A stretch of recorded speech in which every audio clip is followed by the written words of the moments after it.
স্বাগতম ভয়ের রাজ্যে।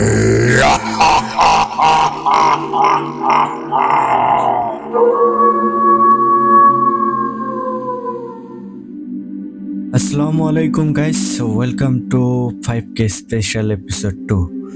5,000 সাবস্ক্রাইবার উপলক্ষে আয়োজিত স্পেশাল এপিসোড নাম্বার 2তে আপনাদের সবাইকে স্বাগতম জানাচ্ছি। আমি ইমরান ইসখান।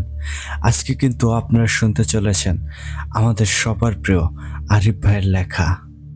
কার ঘটনা বলতে পারেন? হ্যাঁ, আপনাদের সবার প্রিয় দায়ান জিনের ঘটনা। আজকের ঘটনাটি সত্যিই অসাধারণ একটি ঘটনা।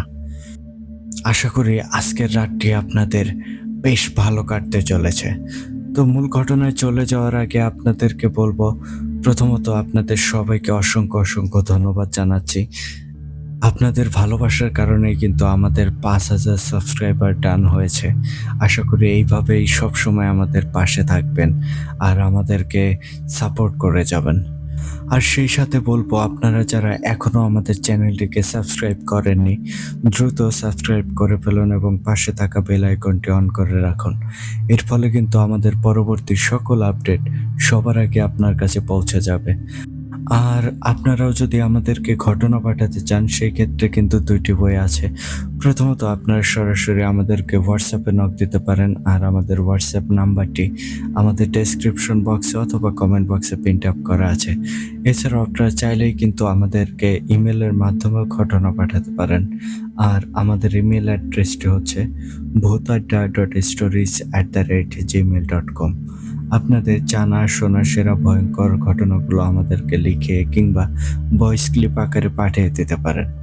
তো এখন আর কথা বাড়াবো না, এবার সরাসরি চলে যাব আরিফ ভাইয়ের লেখা দায়ান জিনের ঘটনায়।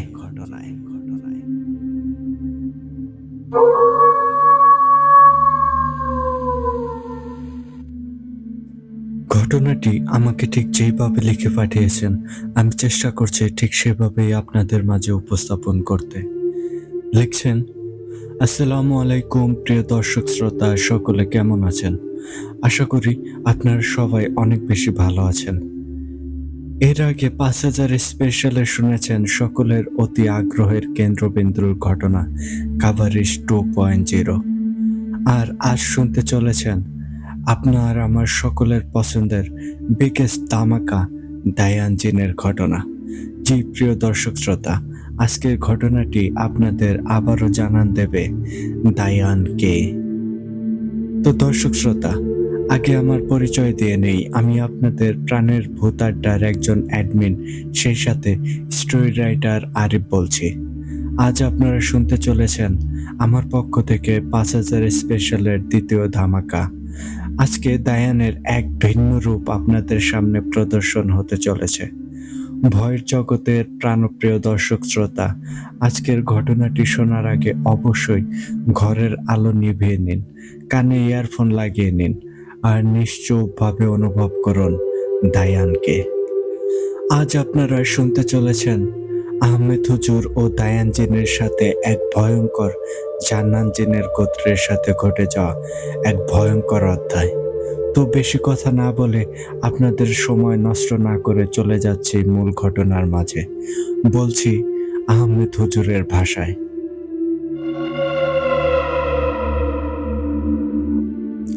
আসসালামু আলাইকুম, আমি আহমেদ। বৃহস্পতিবার শবে বরাত থাকায় সারা রাত সকলে নামাজ পড়েছি বলে শুক্রবার মাদ্রাসা বন্ধ দিয়েছি। তো শুক্রবার একটু দেরি করে ঘুম থেকে উঠি, এরপর গোসল করে জুমার নামাজ আদায় করি।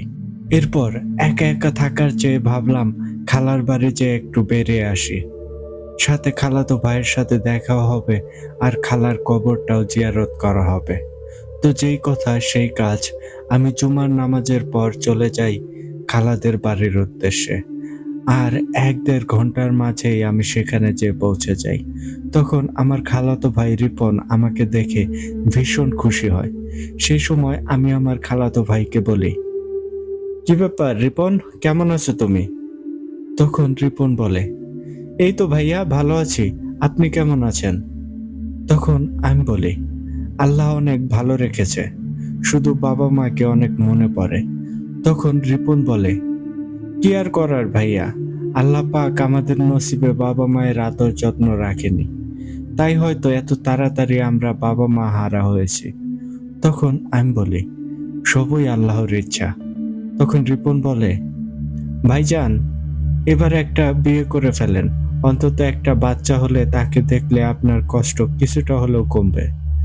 তখন আমি বলি, এসব কথা বাদ দাও, অন্য কথা বলো, তোমার দিনকাল কেমন যাচ্ছে? তখন রিপন বলে, আল্লাহর রহমতে অনেক ভালো যাচ্ছে। এরপর রিপন আমাকে বলে, ভাইয়া ঘরে আসুন, বাইরে দাঁড়িয়ে এই কথা বলবেন নাকি? তখন আমি বলি, দাঁড়াও, আগে আমি খালা আম্মার কবরটা একটু জিয়ারত করে আসি। তখন রিপনও আমার সাথে আসে। সেই সময় আমি আর রিপন খালা আম্মার কবরের কাছে এসে বেশ কিছু সময় দোয়া করি। এরপর বাড়িতে যাই। তখন রিপনের স্ত্রী আমাকে দেখে সালাম দেয় আর শরবত আনতে চলে যায়। তখন আমি আর রিপন আনুষঙ্গিক বিষয় নিয়ে কথা বলতে থাকি। ঠিক তখনই সেখানে কোথা থেকে কিছু মানুষ এসে পড়ে। তাদের আমি চিনি না, কিন্তু মনে মনে ভাবি এরা হয়তোবা এই গ্রামেরই কেউ, আর রিপনের কাছে এসেছে হয়তো কোনো কাজে। তখন রিপনের বউ শরবত নিয়ে আসে, আর এত লোকজন দেখে সে দ্রুত ঘরে চলে যায়। এরপর আমি শরবতে চুমুক দিতেই রিপন বলে ওঠে, আপনারা কারা, কার কাছে এসেছেন? তখন আমি কিছুটা অবাক হই, কারণ আমি ভেবেছি তারা এই গ্রামের লোকজন, তাই তারা রিপনের কাছে এসেছে। কিন্তু রিপনও এদেরকে চেনে না। তাহলে এরা কারা? তখন আমার এই ভাবনা চলাকালীন অবস্থায় আমার ভাবনার অবসান ঘটিয়ে সেই লোকগুলো বলে, এখানে আহমেদ হুজুরকে, আমরা তার কাছে এসেছি। তখন আমি একটু অবাক হই, কারণ আমি আছি খালার বাড়িতে, তার মাঝে এই অপরিচিত গ্রামে এই মানুষগুলো কারা? এদিকে রিপনও তাদেরকে চেনে না। সে সময় আমি শরবতের গ্লাস মুখ থেকে নামিয়ে বলি, আমি আহমেদ হুজুর, আপনারা কারা, কি জন্য এসেছেন, আর কোত্থেকে এসেছেন? তখন লোকগুলো বলে, হুজুর, আমরা বার্ষিক গ্রাম থেকে এসেছি। আপনার গ্রাম থেকে উত্তরের 2 গ্রাম পরে আমাদের গ্রাম। হুজুর, অনেক বড় একটা বিপদে পড়ে এসেছি, দয়া করে আমাদেরকে বাঁচান। তখন আমি তাদের পরিচয় দেওয়া মাত্রই 2টা জিনিস লক্ষ্য করি। এক, তাদের সকলের চোখে মুখে একটা আনন্দের ছাপ। দ্বিতীয়ত, তাদের মুখটি পরক্ষণেই আবার আতঙ্কের ছাপে ঢেকে পড়ে। তখন এইসব ভাবা বন্ধ করে আমি বলি, কি সমস্যা, খুলে বলুন তো, আর কিসের জন্য আপনারা এখানে এসেছেন, আর এখানকার ঠিকানা কে দিল? এটা তো আমার খালার বাড়ি। তখনই হঠাৎ রাশেদ আমার মাথায় বলে, হুজুর, ইনারা জিনগত সমস্যা নিয়ে এখানে এসেছে। এই জায়গায় কথা বলা ঠিক হবে না, তাই এদের নিয়ে মাদ্রাসায় ফিরে যান। তখন তারা কিছু বলতে নিলে আমি বলে উঠি, আচ্ছা আপনারা এবার থামুন, চলেন মাদ্রাসায় যাওয়া যাক, সেখানে গিয়ে কথা বলি। তখন আমার খালাতো ভাই রিপন বলে, ভাইয়া এইমাত্র আসলেন, এখনই চলে যাবেন? অন্তত দুপুরের খাওয়া দাওয়া করে যান। তখন আমি বলি, না রে ভাই, এখন খাওয়া দাওয়া করার সময় নেই, অন্য সময় আসবো। দেখছিস তো একটা কাজ চলে এসেছে, আর আমিও মাদ্রাসায় একটা কাজ ফেলে এসেছি, আমার স্মরণে নেই, তো অন্য একদিন আসবো। তখন আমি রিপন ও তার স্ত্রী থেকে বিদায় নিয়ে সেই লোকগুলোকে সাথে নিয়ে মাদ্রাসার উদ্দেশ্যে হাঁটা দেই, আর পথিমধ্যে তাদেরকে জিজ্ঞাসা করি, এখানকার ঠিকানা কে দিল আপনাদেরকে? তখন তাদের মাঝে একজন বলে, হুজুর, আমরা মূলত মাদ্রাসায় গিয়েছিলাম, কিন্তু সেখানে আপনি ছিলেন না, তো আপনার মাদ্রাসার কয়েকজন ছাত্র থাকায় তাদের জিজ্ঞেস করি। তখন তারাও বলতে পারছিল না। এরপর তারা ভিতরে চলে যায়। তখন বাহির থেকে একটি ছাত্র ভিতরে প্রবেশ করছিল, আর সে বলে, আপনি আপনার খালার বাড়ি গিয়েছেন, আর আপনার খালার বাড়ির ঠিকানা দেয়। তখন তার থেকে আপনার খালাতো ভাইয়ের নাম আর গ্রামের নাম শুনে খুঁজতে খুঁজতে এখানে চলে আসি। তখন আমি বলি, সবই বুঝলাম, তো আমাকে খুঁজছেন কেন, আর আপনার নাম কি? এই বলে এটাও ভাবতে থাকি, আমি তো কাউকে বলে আসিনি এখানকার কথা, তাহলে কে বলল? তখন সেই লোক বলে, হুজুর, আমার নাম ইব্রাহিম, অনেক বড় বিপদে পড়ে এখানে এসেছি। তখন আমি বলি, কি বিপদ সেটা বলতে থাকেন। হাঁটতে হাঁটতে আর কোনো কাজ নেই তো, আপনি বলতে থাকেন কিসের বিপদ, আমি সবটা শুনছি। তখন ইব্রাহিম ভাই বলে, হুজুর, আমাদের গ্রামটা বেশ সুখে শান্তিতে ছিল। কার নজর লাগায় এমনটা হলো জানি না। বিগত 3 মাস আগে হঠাৎ আমাদের গ্রামের এক ভাই, অনেক রাত হয়ে যায় কিন্তু এরপরও বাড়ি ফিরছিল না। তখন সেই ভাইয়ের ছেলে আমাদের সকলকে ডাকে। তখন আমরা সকলে মিলে বের হলে সেই ভাতিজা বলে তার বাবা এখনো বাড়ি ফেরেনি, তার মা বেশ চিন্তায় আছে। তখন আমরা সকলে মিলে মশাল জ্বালিয়ে তাকে খুঁজতে থাকি। টানা কয়েক ঘন্টা মিলে সকলে খুঁজেও তার কোনো হদিস পাচ্ছিলাম না। পুরো গ্রাম তন্ন তন্ন করে খোঁজা শেষ। একটা সময় তাকে খুঁজতে খুঁজতে সকাল হয়ে যায়, কিন্তু তার কোনো পাত্তা নেই। তখন আমরা সকলে ওই ভাতিজাকে বলি, বাবা, তোর আব্বু আবার কোনো আত্মীয়র বাড়ি যায়নি তো? একটু খোঁজ খবর নিয়ে দেখ। না, আব্বু এমন না বলে কোথাও যায় না। উনি যেখানেই যাক না কেন আমাদেরকে বলে যান। তখন আমি বলি, এরপরও একটু খোঁজ নিয়ে দেখ, কোথাও কোনো জরুরি কাজে যেতে পারে। তখন এই বলে সকলে বাড়ি চলে আসি। এদিকে সেই ভাতিজা যে তার সাইকেল নিয়ে সারাদিন তার সকল আত্মীয়দের বাড়ি যেয়ে খোঁজ খবর নেয়, তার বাবার সন্ধান করার চেষ্টা করে, কিন্তু কোথাও তার বাবা নেই। এরপর বিকেল হয়ে যাওয়ায় সে গ্রামে এসে আবারও আমাদের সকলকে জড়ো করে, তারপর বলে, কাকুরা, সব জায়গায় খোঁজ খবর নেওয়া শেষ, বাবা কোথাও নেই, আমার খুব ভয় করছে। তখন আমি তাকে আশ্বাস দিয়ে বলি, আরে বোকা ছেলে, ভয় পাওয়ার কোনো কারণ নেই, আমরা তোর বাবাকে খুঁজে বের করব, তুই চিন্তা করিস না। এই বলে তাকে বাড়ি পাঠিয়ে দেই। এরপর সকলে ভাবতে থাকি, মানুষটা গেল তো গেল কোথায়? কোনো আত্মীয়দের বাড়িতে নেই, পুরো গ্রাম তন্ন তন্ন করে খোঁজা শেষ, কিন্তু কোথাও নেই। তাহলে মানুষটা কি উধাও হয়ে গেল? তখন মুন্সি চাচা বলে, বাবা ইব্রাহিম, এখানে কোনো খারাপ কিছুর হাত নেই তো? তখন আমার ভেতরে একটা ধাক্কা লাগে, কারণ যেহেতু কোনো আত্মীয়দের বাড়িতে নেই, তার উপর কোথাও খুঁজেও পাওয়া যাচ্ছে না, তাহলে এরকমটাও তো হতে পারে। তখন আমরা সিদ্ধান্ত নেই একজন ভালো হুজুরের কাছে যাব। তখন সকলে মিলে সিদ্ধান্ত নেই আগে আমাদের মসজিদের ইমাম সাহেবের কাছে যাব, তিনি এইসব বিষয়ে কিছু বলতে পারেন কিনা দেখব। তখন ইমাম সাহেবের বাড়িতে যেয়ে বাহির থেকে তাকে ডাকতে শুরু করি, ইমাম সাহেব বাড়িতে আছেন? বাড়ি থাকলে একটু বেরিয়ে আসেন। তখন কিছু সময়ের মাঝেই ইমাম সাহেব বাইরে বেরিয়ে আসে।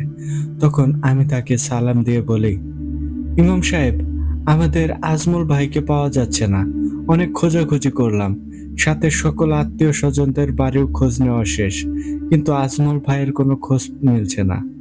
তখন ইমাম সাহেব বলে, তো আমি এখানে কিভাবে সাহায্য করতে পারি? তখন আমি বলি, ইমাম সাহেব, আপনি একটু দেখবেন আজমল ভাইয়ের সাথে কোনো অপ্রাকৃতিক সমস্যা হয়েছে কিনা। তখন ইমাম সাহেব বলে, ঠিক আছে, আমি দেখতে পারি, কিন্তু আমাকে একটু সময় দিতে হবে। যে আপনারা কাল ফজরের রক্তে চলে আসবেন, আমি দেখি এর মাঝে কোনো কিছু বের করতে পারি কিনা। তখন আমরা সকলে সেখান থেকে চলে আসি, আর পথিমধ্যে আজমল ভাইয়ের বাড়ি হয়ে আসি, আর তার বাড়িতে বলে আসি আমরা তার সন্ধান চালু রেখেছি, চিন্তার কোনো কারণ নেই, খুব দ্রুত তার খোঁজ পাওয়া যাবে ইনশাল্লাহ। তো সেদিন যে যার মতো বাড়ি চলে যায়, আর ফজরের সময় সকলে উঠে মসজিদে চলে যায়। মুয়াজ্জিন সাহেব আজান দিয়ে দেয়, কিন্তু ইমাম সাহেব আসার কোনো নামগন্ধও নেই। তখন 5 মিনিট অপেক্ষা করার পর মুয়াজ্জিন সাহেব জামাত শুরু করেন। তখন আমার মনে প্রশ্ন জাগে, কি ব্যাপার, ইমাম সাহেব সকলকে ডেকে নিজে কেন আসলেন না? কিন্তু নামাজে থাকায় আর তেমন কিছু ভাবলাম না। একটা সময় নামাজ শেষ করে মোনাজাত করে সকলে ইমাম সাহেবের বাড়ির দিকে যাই, কিন্তু সেখানে যেতেই ঘটে একটা বিপত্তি, কারণ সেখানে যেয়ে দেখি ইমাম সাহেবের বাড়ির দরজায় তালা ঝোলানো। তখন সকলে ভাবতে থাকি, কি ব্যাপার, ইমাম সাহেব এরকম না বলে কোথাও উধাও হয়ে গেল কেন? তখন মুয়াজ্জিন সাহেবও সেখানে ছিল। তখন আমি জিজ্ঞেস করি, কি ব্যাপার মুয়াজ্জিন সাহেব, ইমাম সাহেব কোথায় গিয়েছে, আপনি কিছু জানেন? তখন মুয়াজ্জিন সাহেব বলে, আমিও তো জানি না কিছু, আর জানলে তো জামাতের সময় তার জন্য অপেক্ষা করতাম না। তখন আমি বলি, ঠিকই তো, তিনি জানলে তো আর অপেক্ষা করতেন না। তখন আমরা আরো দুশ্চিন্তায় পড়ে যাই, কারণ ইমাম সাহেব এমন না বলে কোথায় গেলেন। তখন আমরা ভাবতে থাকি কি করা যায়। সেই সময় আমাদের গ্রামের এক চাচা বলে, আমাদের একজন ভালো কবিরাজের সন্ধান করতে হবে, যে আমাদের আজমলের সম্পর্কে বলতে পারবে। তখন আমি বলি, আজমল ভাইয়ের সন্ধান না হয় পরে পাওয়া যাবে, ইমাম সাহেব কোথায় উধাও হয়ে গেল। তখন একজন বলে ওঠে, আচ্ছা, ইমাম সাহেবের দরজায় যেহেতু তালা, তাহলে হয়তো কোনো আত্মীয়র বাড়িতে যেতে পারে।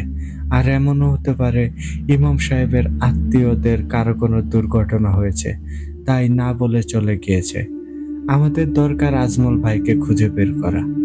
তখন আমরা সকাল সকাল বেরিয়ে পড়ি আমাদের গ্রামের একজন কবিরাজের বাড়ির উদ্দেশ্যে। এরপর সেই কবিরাজের বাড়িতে পৌঁছাই। তখন কবিরাজ বাড়িতেই ছিল। সেই কবিরাজ আমাদেরকে দেখে জিজ্ঞেস করে, হঠাৎ আপনারা কি মনে করে এসেছেন? তখন আমি বলি, কবিরাজ মশাই, একটা সমস্যা নিয়ে আপনার কাছে এসেছি। তখন কবিরাজ মশাই বলে, কি সমস্যা, খুলে বলেন। তখন আমি বলি, আমাদের আজমল ভাইকে পাওয়া যাচ্ছে না, আপনি একটু কোনোভাবে খোঁজ নিয়ে দেখতে পারবেন আজমল ভাইয়ের কোনো সন্ধান পাওয়া যায় কিনা? তখন কবিরাজ মশাই বলে, যদি আজমলের সম্পর্কে জানতে হয় তাহলে আমাকে একটু সময় দিতে হবে। তখন আমি বলি, কোনো সমস্যা নেই, আপনি দেখুন কোনো খোঁজ পাওয়া যায় কিনা, আমরা বাইরে অপেক্ষা করছি। তখন কবিরাজ মশাই আমাদের একটি জায়গা দেখিয়ে বসতে দেন।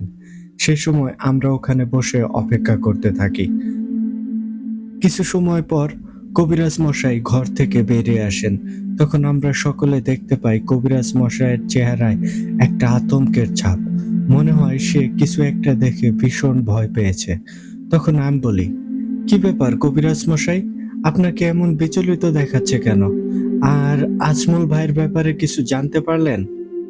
তখন কবিরাজ মশাই ভয়ার্ত কণ্ঠে এক বাক্যে বলে, না, কিছু জানতে পারেনি। আর তার ব্যাপারে আপনারাও জানতে চাইবেন না, এতে আপনাদের ক্ষতি হবে। একটা কথা বলছি, কান খাড়া করে শুনে নিন। আপনাদের গ্রামের সকলে একটু দেখে শুনে চলাফেরা করবেন, না হয় অনেক বড় বিপদে ঘটতে যাচ্ছে। তা না হলে অনেক বড় বিপদ ঘটতে পারে। তখন আমরা তাকে কিছু জিজ্ঞেস করতে যাব, তার আগেই তিনি বলে দেন, আমাকে আপনারা কিছু জিজ্ঞেস করবেন না, আমি এর থেকে বেশি কিছু বলতে পারবো না, তাহলে আমার ক্ষতি হবে। আর দয়া করে আপনারা এখান থেকে চলে যান। এই বলে সে ঘরে ঢুকে ধরম করে সকলের মুখের উপর দরজা লাগিয়ে দেয়। তখন আমরা সকলে পিছনে ফিরে হাঁটতে থাকি। নানানজন নানান রকমের মন্তব্য করছিল, কিন্তু আমি মনে মনে ভাবতে থাকি কবিরাজ মশাই এমন কথা বলল কেন? তখন আমাদের মাঝের শিহাব ভাই বলে ওঠে, এই কবিরাজ শালায় সম্ভবত পাগল, আর না হয় ভণ্ড। আর ওকে প্রথমে দেখে আমার কবিরাজ মনে হয়নি, ও বের হয়ে পাগলের মতো নিজে নিজে কি সব বলল। এরপর আবার আমাদের কিছু বলতে না দিয়ে নিজে নিজে ঘরে ঢুকে সকলের মুখের উপর দরজা লাগিয়ে দিল। মন চাইছিল ওর মুখের উপর একটা চড় লাগিয়ে দেই, যাতে সামনে আর এমনটা না করে। তখন আমি বলি, সিয়াব ভাই, একটু শান্ত হও, যা হবার হয়েছে। কিন্তু কবিরাজের কথার কোনো মানে অবশ্যই আছে, আর আমার মনে হয় না ও পাগল বা ভণ্ড। আর যদি আসলেই কোনো পাগল হয়ে থাকতো তাহলে এতদিন মানুষ বলতো না। তখন আমরা হেঁটে হেঁটে বটতলায় এসে বসি। তখন শিহাব ভাই বলে, আরে, মানুষ দিন দিন তার ইমানের শক্তি হারিয়ে ফেলছে, আর তাই মানুষ এই সব ভণ্ডদের বিশ্বাস করছে। তার সুবাদে এই সব ভণ্ডরা টাকা কামিয়ে নিচ্ছে। তখন আমি কিছুই বললাম না, কারণ শিহাব ভাইয়ের কিছু কথায় যুক্তি ছিল, আর কিছু কথা অনর্থক ছিল। তাই অনর্থক কথা ধরিয়ে দিতে গেলে বাঁধবে সমস্যা, কারণ শিহাব ভাই ছিল কিছুটা পেঁচালো টাইপের মানুষ। তখন আমি মনে মনে ভাবতে থাকি, আসলে এই আজমল ভাই গেল তো গেল কোথায়? একটা জলজ্যান্ত মানুষ এমন উধাও হয়ে যায় কি করে? এইসব ভাবা অবস্থায় হঠাৎ গ্রামের কয়েকটি ছেলে কান্না করতে করতে দৌড়ে এদিকেই আসছিল। তখন আমি তাদের দাঁড় করিয়ে বলি, কিরে, কি সমস্যা? তোরা এমন করে কান্না করছিস কেন? তখন ওদের মাঝে একজন বলে, ইব্রাহিম কাকু, সকালে আমার মা পাশের বাড়ির কাকিমা সহ 2-3 জন পানি আনতে বিলের ধারে যায়, কিন্তু অনেক সময় থেকে তারা ফিরছিল না। তাই আমরা সহ বাবা ও সেই কাকিদের জামাই মানে কাকুরা মিলে বিলের ধারে আসি। তখন সবাই দেখতে পাই বিলের ধারে কয়েকটা কলসি আছে আর 2-1টা পাতিল পানিতে ভাসছে, কিন্তু কোথাও মা কাকিদের কোনো নাম নিশানা নেই। তখন আমি বলি, এরপর কি হয়েছে, তাদের পাওয়া গেল? তখন ওরা বলে, তাদের তো পাওয়া গেলই না। বাবা ও কাকারা চারপাশে খুঁজে না পেয়ে তারা ভাবে হয়তো পানিতে পড়লো কিনা, তাই তারাও খোঁজার জন্য পানিতে নামে। কিন্তু যেই তারা পানিতে নেমে ডুব দেয়, এরপর তারা আর উঠে আসে না। এখন সব মুরব্বীদের ডাকতে যাচ্ছি। তখন আমাদের মাঝের সকলে মিলে দৌড়ে বিলের ধারে যাই, আর সেখানে যেয়ে দেখি ওদের কথা মোতাবেক সেখানে কলসি পড়ে আছে। তখন আমাদের মাঝের কয়েকজন নামতে নিলে আমি চিৎকার করে বলি, কেউ এখন কেউ এখন পানিতে নামবে না, কারণ এখানে কোনো সমস্যা আছে যার জন্য ওদের বাবারা উঠতে পারেনি। তাই সাবধান, কেউ এখন পানিতে নামবেন না। তখন সকলে দাঁড়িয়ে যায়। এদিকে গ্রামের মুরব্বি হতে সকলেই চলে আসে, সাথে আজমল ভাইয়ের ছেলেও চলে আসে। তখন সকলে বলাবলি করতে থাকে ওরা কি ঠিক বলছে কিনা। তখন আমরা বলি, ওরা ঠিক বলছে, কারণ ওদের কথা মতো ওই যে ওখানে দেখেন কলসি পড়ে আছে। তখন কয়েকজন আবার নামতে নিলে আমরা আটকে দেই আর বলি, এখানে সমস্যা আছে, কেউ নামবেন না।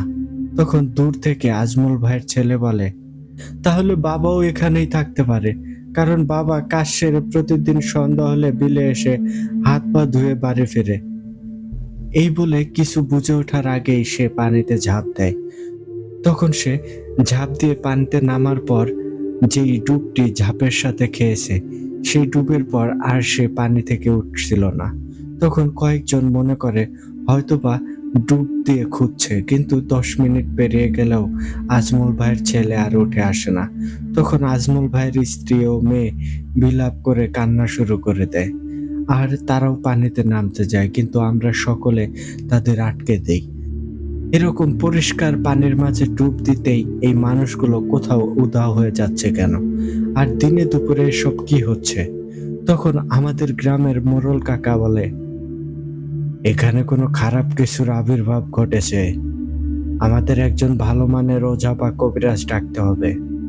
তখন সে ওই কবিরাজের কথা বলে, যার কাছে ইতিমধ্যে আমরা যেয়ে এসেছি। তখন আমরা বলি, চাচা, আমরা ওই কবিরাজের কাছে গিয়েছি আজমল ভাইয়ের সম্পর্কে কিছু জানার জন্য, কিন্তু সেই কবিরাজ আমাদের কিছু সময় বসে একা ঘরে থাকে, এরপর আবার বের হয়ে এসে আমাদের কিছু না বলেই তাড়িয়ে দেয়, আর এটাও বলে যে সে কিছুই বলতে পারবে না, আর আর আমাদের সকলকে সাবধানে চলতে বলেছে। তখন মোড়ল কাকা বলে, এই কবিরাজ তো অনেক বড় ও ভালো মনের মানুষ, তাহলে সে কেন এমনটা করলো? তখন মোড়ল কাকা আবারও বলে, চল তো, আমি সহ যেয়ে দেখি কি হয়েছে। তখন মোড়ল কাকার সাথে আমরা কয়েকজন যাই, আর সেখানে যেতেই দেখি সেই কবিরাজের বাড়ির ভেতর থেকে কান্নার আওয়াজ ভেসে আসছে। তখন মোড়ল কাকা সহ আমরা বাড়ির ভেতরে যেতেই দেখি সেই কবিরাজের মেয়ে বসে কান্না করছে। তখন মোড়ল কাকা জিজ্ঞেস করে, কিরে নাতনি, তুই এমন করে কান্না করছিস কেন, আর তোর বাবা মা কোথায়? তখন সেই মেয়েটি বলে, না না, এই কাকুরা কিছু সময় আগে এসেছিল, এরপর বাবা একা ঘরে কি সব যেন করলো, এরপর ওনাদের বাইরে এসে কি জানি বলল। আমি মা রান্নাঘরে কাজ করছিলাম, আর ভাইয়া অন্য ঘরে ঘুমাচ্ছিল। তখন কাকুদের কিছু বলে ঘরে ঢুকে দরজা লাগিয়ে দেয়। এরপর ওনারা চলে গেলে মা সকালের খাবারের জন্য বাবাকে ডাকতে আমাকে পাঠায়। তখন আমি ঘরের দরজায় ধাক্কা দিয়ে ভিতরে যেতেই দেখি বাবা মাটিতে পড়ে আছে, আর তার মুখ দিয়ে গল গল করে রক্ত বের হচ্ছে। তখন আমি চিৎকার করলে ভাইয়া আর মাও চলে আসে, আর তারা বাবাকে ধরাধরি করে পাশের হাসপাতালে নিয়ে যায়। তখন আমার ভেতরটা মোচড় দিয়ে ওঠে, কারণ এখানে বড় কোনো সমস্যা বেঁধেছে মনে হয়। তখনই মোড়ল কাকা বলে, নাতনি, তোর বাবার কি কোনো বড় রোগ ছিল নাকি রে? তখন সেই মেয়েটি বলে, না না না, আব্বার কোনো রোগ ছিল না তো।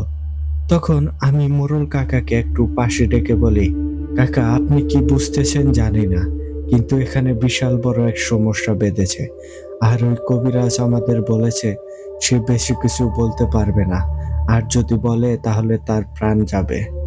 তখন মোড়ল কাকা বলে, ইব্রাহিম, আমারও মনে হচ্ছে আমাদের গ্রামে কোনো মহাবিপদ পড়তে চলেছে। তখন আমি বলি, কাকা, পড়তে চলেছে না, বলুন পড়েছে।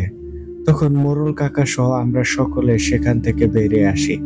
ওই সময় মোড়ল কাকা আমাদের একজন বড় মাপের হুজুর কবিরাজের সন্ধান দেন, আর বলে আমরা যেন সেখানে যাই, যে তার কথা বললে সেই হুজুর দেখবে এখানে কি হয়েছে। তখন আমি বলি, চাচা, আমরা সেখানে যাচ্ছি, কিন্তু আপনি এদিকে গ্রামে যে ঘোষণা করে দিন, যতদিন আপনি না বলছেন ততদিন যাতে কেউ ওই বিলের পানি ব্যবহার না করে, সাথে বিলের ধারেও যাতে না যায়। তখন মোড়ল কাকা বলে, সেটা আমি করিয়ে দিচ্ছি, কিন্তু তোরা এই কাজটা দ্রুত কর। আমরা তখন সেই কবিরাজের বাড়ি থেকে রওনা হই আর এক কবিরাজের সন্ধানে।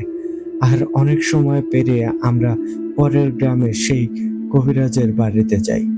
তার বাড়িতে যেয়ে দেখি সেই কবিরাজ বাড়িতে নেই। তখন আমরা তার জন্য অপেক্ষা করতে থাকি। দীর্ঘ লম্বা সময় অপেক্ষা করার পর সেই কবিরাজ আসে। তখন আমরা যেই সেই কবিরাজকে কিছু বলতে যাব, তার আগেই সেই কবিরাজ আমাদের সাথে খারাপ ব্যবহার করে দূর দূর করে আমাদের তাড়িয়ে দেয়। আমাদের কথা বলার কোনো সুযোগই দেয়নি। এক প্রকার সকলকে ধাক্কিয়ে বের করে দেয়।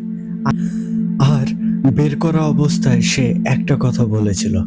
কথাটি ছিল অনেকটা এমন, নিজেরা মরবে, সাথে আমার পরিবারটারেও মেরে ফেলার ফন্দি করছে। তখন আমরা অনেক সময় হেঁটে সেখান থেকে চলে আসি, আর একটা সময় গ্রামে এসে মোড়ল কাকাকে সমস্ত কিছু খুলে বলি।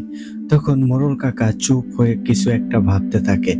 এরপর আমাদের এক তান্ত্রিকের খোঁজ দেন, আর বলে, যে বলবি আমি পাঠিয়েছি, আর এটাও বলবি তার যত অর্থ লাগে তা আমি দেব, কিন্তু এই কাজ যাতে সে করে।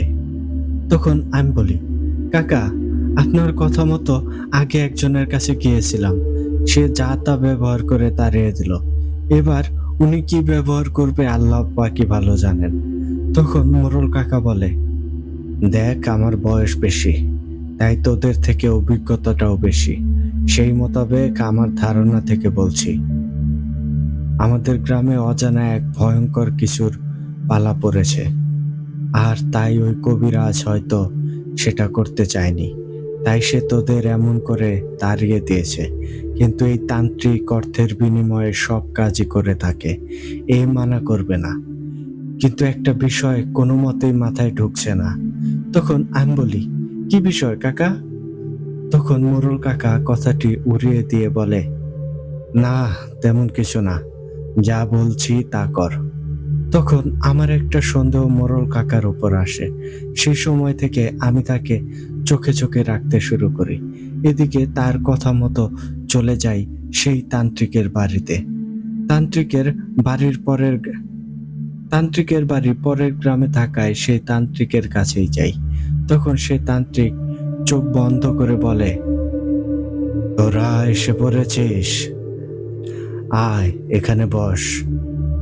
তখন আমরা কয়েকজন সেখানে বসে পড়ি, আর বেশ অনেক সময় তান্ত্রিক চোখ বন্ধ করে সেখানে বসে থাকে, কিন্তু কোনো কথা বলে না, একটু নড়াচড়াও করে না। তখন আমার প্রচন্ড বিরক্ত লাগতে শুরু করে, আর একটা সময় আমি ভাবতে থাকি, এই বেটা কি করছে, আমাদের বসতে বলে নিজে আবার বসে ঘুমিয়ে গেল না তো।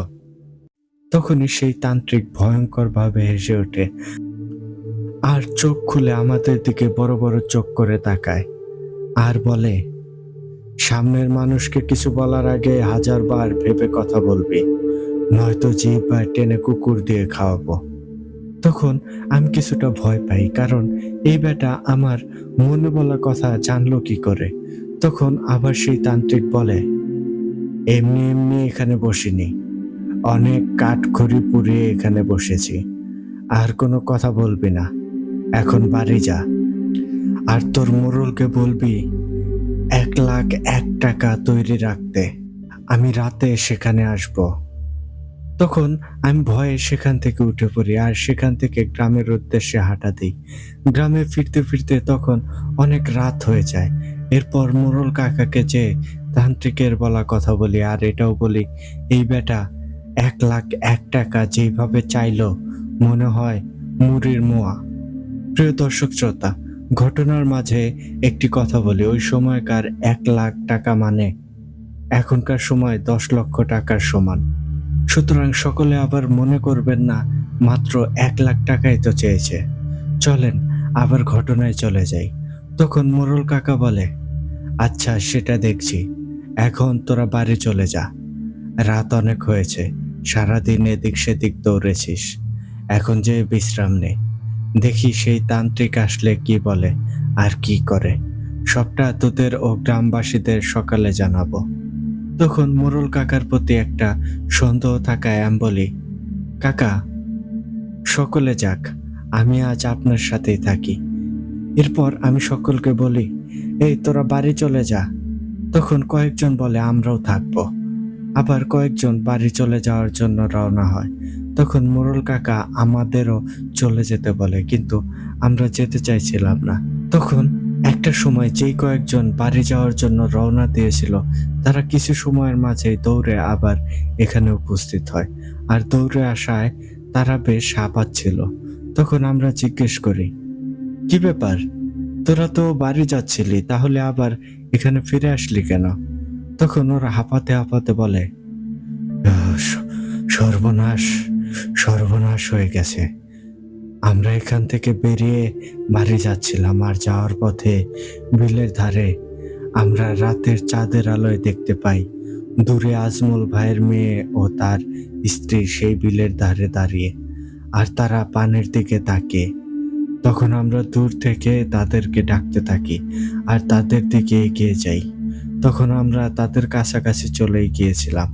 এমন সময় তারা পানিতে ঝাঁপ দেয় আর প্রথম পড়াতেই তারা পানির নিচে তলিয়ে যায়। তখন আমাদের আর সাহস হয়নি পানিতে নামার, আর তাই আবারও ঘুরে এখানে চলে আসলাম খবরটা জানাতে। তখন আমরা কিছু বলতে যাব, এমন সময় সেখানে সেই তান্ত্রিক এসে হাজির হয়। তখন আমি বলি, তান্ত্রিক মশাই দ্রুত চলুন, আমাদের দুজন মানুষের নয়তো অনেক বড় বিপদ হয়ে যাবে। তখন তান্ত্রিক মোড়ল সাহেবের দিকে তাকালে মোড়ল কাকা দ্রুত টাকা বের করে দেয়, আর আমার ভেতরে সেই তান্ত্রিক সম্পর্কে একটা ঘৃণা কাজ করতে শুরু করে, কারণ বেটা টাকা ছাড়া নড়তেও রাজি ছিল না। তখন সেই তান্ত্রিক হালকা হেসে বলে, আমি টাকা ছাড়া কোনো কাজ হাতে নেই না। তখন আমি মনে মনে বলি, শালা কাজটা শেষ হোক, এরপর তোকে বোঝাচ্ছি। তখন সেই তান্ত্রিক চোখ বড় বড় করে আমার দিকে তাকায়, কিন্তু এবার আমি ভয় পাই না, কারণ আমার ভেতরেও একটা রাগ কাজ করতে শুরু করে। তখন সেই তান্ত্রিক চোখ বড় বড় করে বলে, তোকে বলেছিলাম না, কারোর সম্পর্কে কথা বলার আগে 1000 বার ভেবে কথা বলবি। তখন আমিও গরম হয়ে বলি, এই তুই তোর কাজ কর, কথা বেশি বললে এখানেই জ্যান্ত কবর দিয়ে ফেলবো। তুই টাকার গোলাম, টাকা দিয়েছে, এবার কাজ কর, লাগলে আরো টাকা দেব, সমস্যার সমাধান কর। তখন তান্ত্রিক কিছু বলতে নিলে মোড়ল কাকা আমাকে দূরে সরিয়ে দেয়, তান্ত্রিককে বোঝাতে শুরু করে আর তাকে বুঝিয়ে সেই বিলের দিকে নিয়ে যেতে থাকে। তখন তান্ত্রিক বলে, আপনারা এখানে থাকুন, ওই জায়গায় কেউ যাবেন না, আমি একা সেখানে যাব। তখন সে বাড়ি থেকে বেরিয়ে বিলের দিকে যেতে শুরু করে আর ঘাড় ঘুরিয়ে আমাকে উদ্দেশ্য করে বলে, এই কাজ শেষে তোকে আমি দেখে নেব। তখন আমি তার দিকে তেড়ে যেতে নিলে মোড়ল কাকা সহ কয়েকজন আমাকে থামিয়ে দেয়। সেই সময় আমি বলি, বেটা আজ মুরব্বি আর বন্ধুদের জন্য বেঁচে গেলি, তখন সেই তান্ত্রিক কথা না বাড়িয়ে সেখান থেকে চলে যায়। এরপর আমি ও বাকিরা মোড়ল কাকার কাছে যেয়ে বলি, কাকা, ওই বেটা কি বলে গেল আর আমাদের সাথে নিল না কেন? এখন যদি ও যে ঘুরে ফিরে এসে বলে কাজ করেছি, যদি সমস্যার সমাধান না হয়, তাহলে পরে বেটাকে খুঁজবেন কোথায়? ও তো টাকা নিয়ে উধাও হয়ে যাবে। আর এখন কি প্রকৃতপক্ষে ও কাজে গিয়েছে, নাকি এখান থেকে বেরিয়ে চম্পট নিয়েছে? তখন মোড়ল কাকা বলে, না রে, ও কোথাও চম্পট নেয়নি, কাজেই গিয়েছে। আর ওকে আমি চিনি, ও এমন কাজ করার লোক না, টাকা ছাড়া কাজ করতে চায় না, কিন্তু টাকা দিলে কাজে চুরি করে না। তখন কিছু সময় পর হঠাৎ সেই বিলের দিক থেকে একটা বিকট চিৎকারের আওয়াজ ভেসে আসে। আওয়াজটা এতটাই বিকট ছিল যা বলে বোঝানো সম্ভব না। তখন সকলে মিলে দৌড়ে সেই স্থানে যাই আর নানাভাবে খুঁজতে শুরু করি, কিন্তু কাউকেই দেখছিলাম না। তখন খুঁজতে খুঁজতে একটা জায়গায় যেয়ে দেখি সেই তান্ত্রিকের মৃতদেহ পড়ে আছে। আর তার কাছে যেয়ে যা দেখি তা দেখার জন্য আমরা মোটেও প্রস্তুত ছিলাম না, কারণ আমরা দেখতে পাই সেই তান্ত্রিকের দেহের সমস্ত হাড় ভাঙা। মনে হয় কিছু একটা এত জোরে চাপ দিয়েছে, শরীরের সমস্ত হাড় ভেঙে পানি হয়ে গিয়েছে। আর তার ঘাড়ের দিকে 3টা দাঁতের গভীর ক্ষত। আর একটা জিনিস লক্ষ্য করি, প্রত্যেকটি দাঁতের দাগের জায়গায় একটার থেকে আরেকটার দূরত্ব 4 আঙ্গুল পরিমাণ। আর তার শরীরের সামনের অংশের ডান পাশের গলার থেকে বাঁ পাশের গলা পর্যন্ত। তখন আমরা এসব দেখে বেশ ভয় পেয়ে যাই। মোড়ল কাকা বয়স্ক হওয়ায় তার মাথা চক্কর দিয়ে ওঠে। তখন আমাদের ভয়ের তীব্রতা বাড়াতে আরো কিছু অপেক্ষা করছিল। এসব দেখা অবস্থায় আমাদের মাঝের একজন যে সেই ক্ষতটি দেখতে ঝুঁকে বসতে যায়, ঠিক সেই সময় একটা অদৃশ্য কিছু সেই মৃত তান্ত্রিকের দেহটিকে মাটি থেকে টেনে পানিতে নিয়ে যায়। আর এইসব দেখে সকলের অন্তরাত্মার পানি যেন শুকিয়ে যায়। আমরা আর সেখানে দাঁড়ানোর সাহস পাচ্ছিলাম না। একটা সময় সকলে দ্রুত মোড়ল কাকাকে ধরাধরি করে সেখান থেকে নিয়ে আসি। এরপর সকলে ভয়ে ভয়ে সারা রাত না ঘুমিয়ে পার করে দেই। মোড়ল কাকাও আমাদের সাথে মাথায় হাত দিয়ে বসে থাকে, কারণ ওই তান্ত্রিকটি মারা পড়েছে। আর আমরা সকলে তত সময় শতভাগ নিশ্চিত ওই বিলে কোনো অভিশপ্ত শক্তি রয়েছে। তখন ভোরের আলো কিছুটা ফুটতেই মোড়ল কাকা ও আমরা সকলে মিলে গ্রামের সকলকে ডেকে জড়ো করি। আর মোড়ল কাকা সকলকে উদ্দেশ্য করে বলে, আমাদের বিলে কোনো অশুভ শক্তির প্রভাব রয়েছে। আজ এই মুহূর্ত থেকে কেউ আর বিলের পানি আনতে যাবেন না, আর কোনো কাজেই সেই বিল ব্যবহার করবেন না। আর বিকেল হওয়ার সাথে সাথে সকলে যে যার বাড়িতে ঢুকে যাবেন, ভুল করেও সকাল হওয়ার আগে বের হবেন না। তখন সকলে কথাগুলো শুনে সেখান থেকে চলে যায়। আর তখন আমরা বলি, কাকা, এইভাবে কতদিন চলবে? কতদিন এই ভয় নিয়ে চলবো? এর প্রতিকার খুঁজে বের করতে হবে তো। তখন মোড়ল কাকা বলে, আগে আমাদের এই বিলের ধারে আসতে বাধা সৃষ্টি করতে হবে, আর তার জন্য কিছু লোকজন ডেকে এই চারপাশ ঘেরাও দিয়ে দিতে হবে। তোরা যে বিশ্রাম নে, আমি লোকজন দিয়ে কাজটা করিয়ে নিচ্ছি। আর বিকেল হওয়ার আগে তোরা আমার বাড়িতে চলে আসবি। তখন বসে একটা সিদ্ধান্ত নেব কি করা যায়। এরপর আমরা অনেক ক্লান্ত থাকায় যে যার বাড়ি চলে যাই, কারণ ভয় আর দুর্বলতা আমাদের এতটাই অসুস্থ করে ফেলেছিল যা ঠিক বলে বোঝানো সম্ভব না। তখন আমরা বাড়ি যেয়ে কিছু সময় ঘুমিয়ে নিই। তখন ঘুমানোর ঠিক কত সময় পর জানি না, হঠাৎ আমি স্বপ্নে দেখি আমি রাতের অন্ধকারে বিলের পাশে দাঁড়িয়ে, আর একটা সময় হঠাৎ বিলের পানির নিচ থেকে একটা গম্ভীর কণ্ঠের আওয়াজ ভেসে আসে। আর সেই আওয়াজটি আমাকে উদ্দেশ্য করে বলে, ইব্রাহিম, জানোয়ারের বাচ্চা, আমাকে যদি আর একবার কাউকে দিয়ে জ্বালাতন করিস তাহলে তোদের জীবন আমি নরকে রূপান্তর করব। এমনিতেও এই গ্রামের সকলে মরবি, কিন্তু যদি আমাকে জ্বালাতন করিস তবে তুই আগে মরবি। আমার হাত থেকে কেউ রেহাই পাবি না। এই বলে শয়তানটি অট্টহাসিতে ফেটে পড়ে। তখন আমার ঘুমটা ভেঙে যায়। ওই সময় আমি কাল বিলম্ব না করে উঠেই মোরল কাকার বাড়ির দিকে রওনা হই।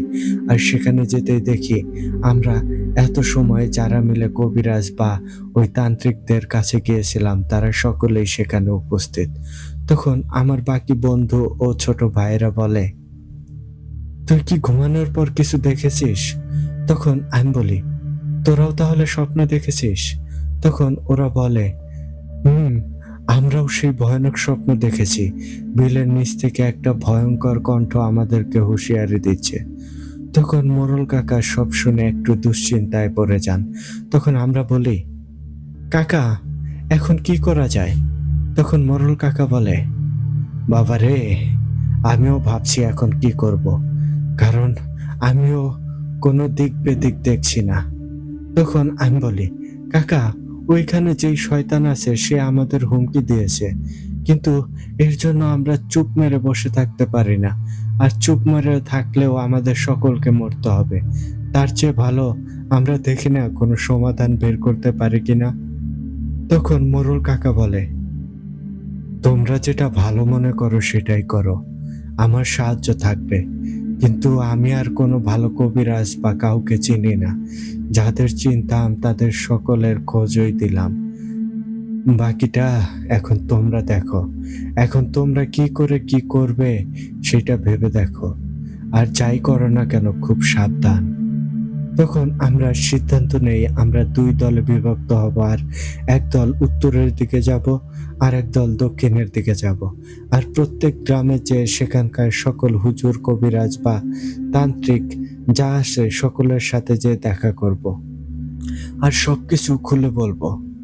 আর যারা আগে কাউকে পাবে তারা ওই ব্যক্তিকে গ্রামে নিয়ে আসবে আর অপর দলকে খুঁজে বের করে তাদের জানিয়ে দেবে।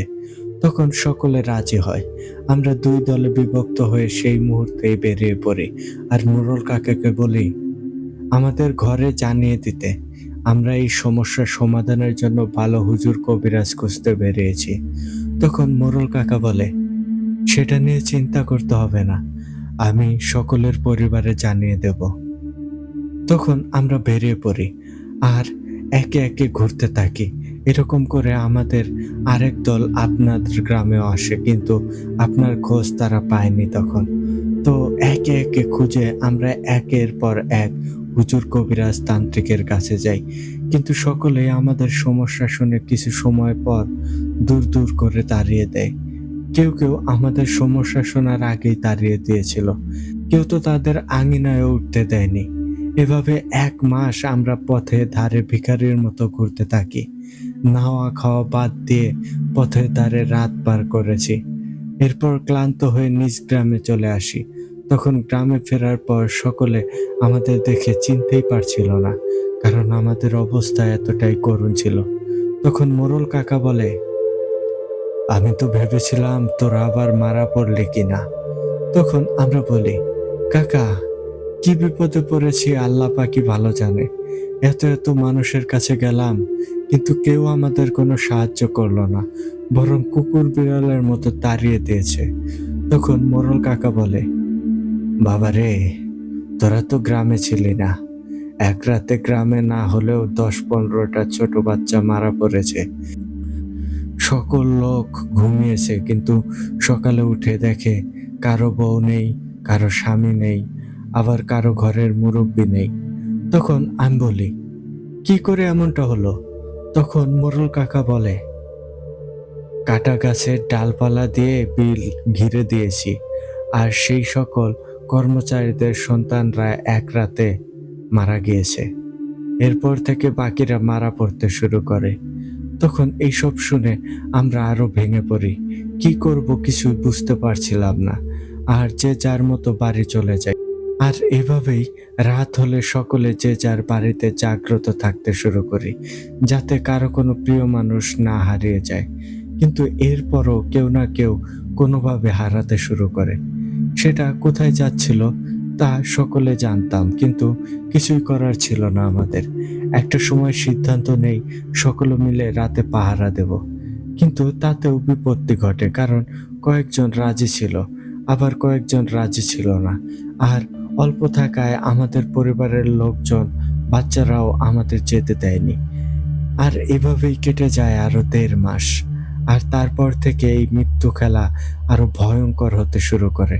বিগত ১২-১৩ দিন থেকে প্রত্যেক রাতে ৩-৪ জন করে মানুষ নাই হতে শুরু করে। আর এবার বেশি মুরব্বি যারা, তারা নাই হতে শুরু করে, কারণ বাচ্চাদের রাতে তাদের মা-বাবা কোমরে দড়ি বেঁধে তাদের হাত পা কোমরে বেঁধে রাখতেন। তাই গতকাল বিকেলে মোড়ল কাকা আমাদের ডাকেন আর বলে, বাবারা, এভাবে চললে গ্রাম আর ১ মাসের মাথায় শ্মশানে পরিণত হবে। কিছু একটা এবার করতেই হবে, তা না হলে সব শেষ হয়ে যাবে। তখন আমিও সকলের উদ্দেশ্যে বলে উঠি, দেখ, পানি মাথার উপর দিয়ে বইতে শুরু করেছে। এখন যদি চুপ থাকিস তবে কাল তোরাও মারা পড়বি। তখন আমরা এই কয়জন এক হয়ে সিদ্ধান্ত নেই, এবার কাউকে নিয়েই গ্রামে ফিরবো, নয়তো আর গ্রামেই ফিরবো না। তো কাল রাতে কয়েকজনের বাড়িতে যাই। কেউ আমাদের কোনো সাহায্য করছিল না, বরং সেই আগের মতোই খারাপ আচরণই পাচ্ছিলাম সকলের থেকে। তো গতকাল রাতে সকলে একটা জায়গায় গাছের নিচে বসে রাত পার করার কথা ভাবছিলাম। আর এমনিতেও শবে বরাতের রাত থাকায় সকলে নামাজ পড়ছিলাম। তখন ফজরের কিছু আগ মুহূর্তে একজন সাদা জুব্বা পরিধান করা ব্যক্তি কোথা থেকে যেন আসেন।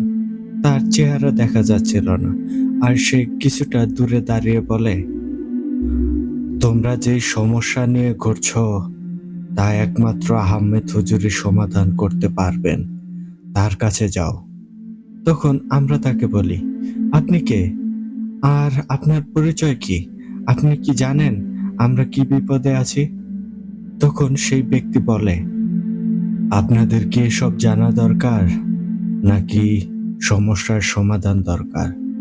তখন আমি বলি, না, সমস্যার সমাধান দরকার। তো আহমেদ হুজুরের ঠিকানা কোথায় পাবো?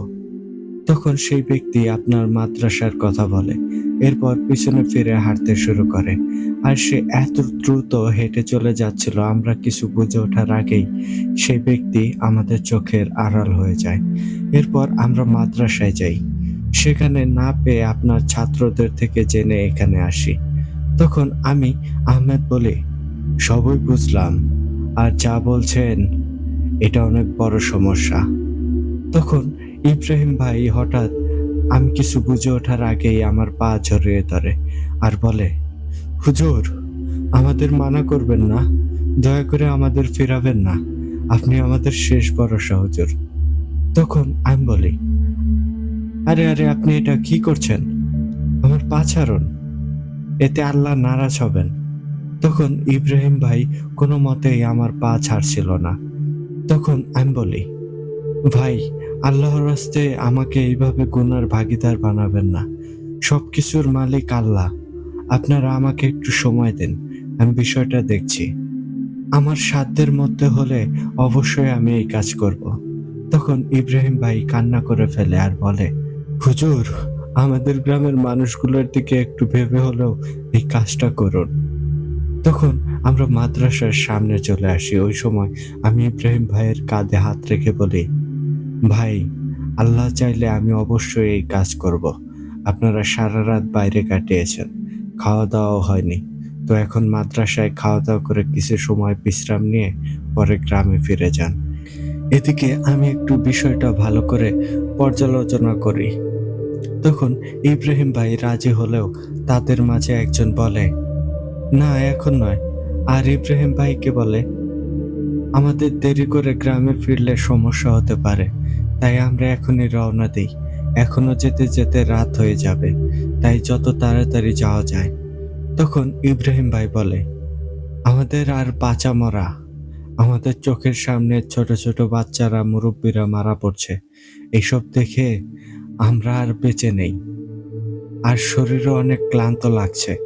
এর থেকে কিছু সময় বিশ্রাম নিয়ে নেই, এরপর রওনা হই। তখন সেই লোক কোনো মতেই মাদ্রাসায় যেতে নারাজ। তখন ইব্রাহিম ভাই বলে, সায়ন, তুই এমন করছিস কেন? তখন আমি বুঝি ওই লোকের নাম সায়ন। তখন সে সায়ন ভাই এক প্রকার ইব্রাহিম ভাই সহ সকলকে জোর করে নিয়ে যায়। তখন তারা হেঁটে চলে যাচ্ছিল, তা আমি মাদ্রাসায় প্রবেশ পথে দাঁড়িয়ে দেখছিলাম আর ভাবছিলাম, এই লোকের মনে হয় মানসিক সমস্যা রয়েছে, তা না হলে এমনটা করে কেউ। তখন তারা চলে গেলে আমি মাদ্রাসায় ঢুকতে যাব, ঠিক সেই সময় অদৃশ্য থেকে একটা ভয়ঙ্কর কর্কশ কণ্ঠ আমাকে উদ্দেশ্য করে বলে, আহমেদ, আমাদের সম্পর্কে তো জেনেছিস, আর কি করতে পারি তাও তোর জানা হয়েছে। সুতরাং এই কাজে কোনো উত্তম মাধ্যম করলে তোকে নরকের আগুনে জ্বালাবো। যা শুনেছিস ওইটুকুতেই চুপ থাকিস, না হয় তোর জীবন তেজপাতার মতো করে ছাড়বো। আর আমি যাকে ধরি তাকে আমার হাত থেকে খোদাও বাঁচাতে পারে না।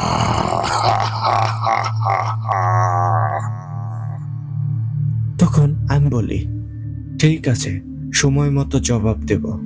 তখন শয়তানটি ক্ষিপ্ত হয়ে বলে, আহমেদ, তুই কি আমাকে চ্যালেঞ্জ করছিস? তখন আমি বলি, তোর যা মনে হয় ভেবে নে। এই বলে আমি মাদ্রাসায় প্রবেশ করি, নিজের কামরায় যাই। এরপর ভাবতে থাকি, আচ্ছা সব বুঝেছি, কিন্তু আমার খালার বাড়ির ঠিকানা কে দিল? তখন হঠাৎ সেখানে রাশেদ চলে আসে। এসেই আমাকে সালাম দিয়ে বলে, হুজুর, কেমন আছেন? তখন আমি বলি, এই তো ভাই, ভালো আছি, আল্লাহ পাক ভালো রেখেছেন, কিন্তু একটা বিষয় নিয়ে চিন্তায় পড়ে গিয়েছি। তখন রাশেদ বলে, এত চিন্তা করার কিছু নেই, আমি আপনার সব চিন্তা দূর করে দিচ্ছি। আসলে ইব্রাহিমকে আমি আপনার কথা বলেছি, আর মাদ্রাসায় এসে যখন তারা আপনার খোঁজ পায়নি, তখনও আমি আপনার খালার বাড়ির ঠিকানা তাদের দিয়েছি। তখন আমি বলি, ও, তাহলে সব আপনার কাজ। তখন রাশেদ বলে, হ্যাঁ হুজুর, সবটা আমি করেছি। আর এই লোকটা আসলেই জনদরদি, তাই সাহায্য না করে পারলাম না। তখন আমি বলি, সবই ঠিক আছে, কিন্তু এই শয়তান কে? আর তার সম্পর্কে না জেনে এই কাজ করা যাবে না। সবচেয়ে বড় কথা, এত এত হুজুর, কবিরাজ, তান্ত্রিক তারা ডাকলো, কিন্তু কেউই তাদের সাহায্য করতে পারেনি। তাহলে অবশ্যই এখানে বড় কোনো ঝামেলা আছে, আর এই কাজ দায়ান ভাই ছাড়া সম্ভব হবে না। তখন রাশেদ বলে, হুজুর, এই শয়তানকে আমি মারতে পারবো যদি আপনি আমার সাথে থাকেন। তখন দায়ান আমার মাথায় বলে ওঠে, হুজুর, রাশেদের কথায় হ্যাঁ বলে দিয়েন না, অনেক বড় বিপদে পড়বেন। আমি আসছি। তখন আমি আর কোনো কথা বলি না, আর মনে মনে একটা কথা ভাবতে থাকি, দায়ান ভাই এত সহজে চলে আসছে, এটার কোনো মানে বুঝতে পারলাম না। তখন রাশেদ বলে, হুজুর, কি হলো? কোনো কথা বলছেন না যে? তখন আমি বলি, ভাই, দায়ান ভাই বলল তিনি আসছেন, একটু অপেক্ষা করেন। তখন রাশেদ বলে, হুজুর, এই কাজে দায়ান ভাইকে লাগবে না। শুধু শুধু তাকে কষ্ট দিবেন না, এটা আমি করে দিতে পারবো। তখনই আমার নাকে একটা মিষ্টি সুঘ্রাণ পেতে শুরু করি, সাথে সাথে দায়ানকে অনুভব করতে শুরু করি। তখনই দায়ান ভাই একটা সুন্দর সাদা জোব্বা পরে ঘরের মাঝে প্রবেশ করেন, আর পুরো জোব্বায় স্বর্ণ দিয়ে কাজ করা ছিল। তার মাথায় একটা পাগড়ি বাঁধা ছিল।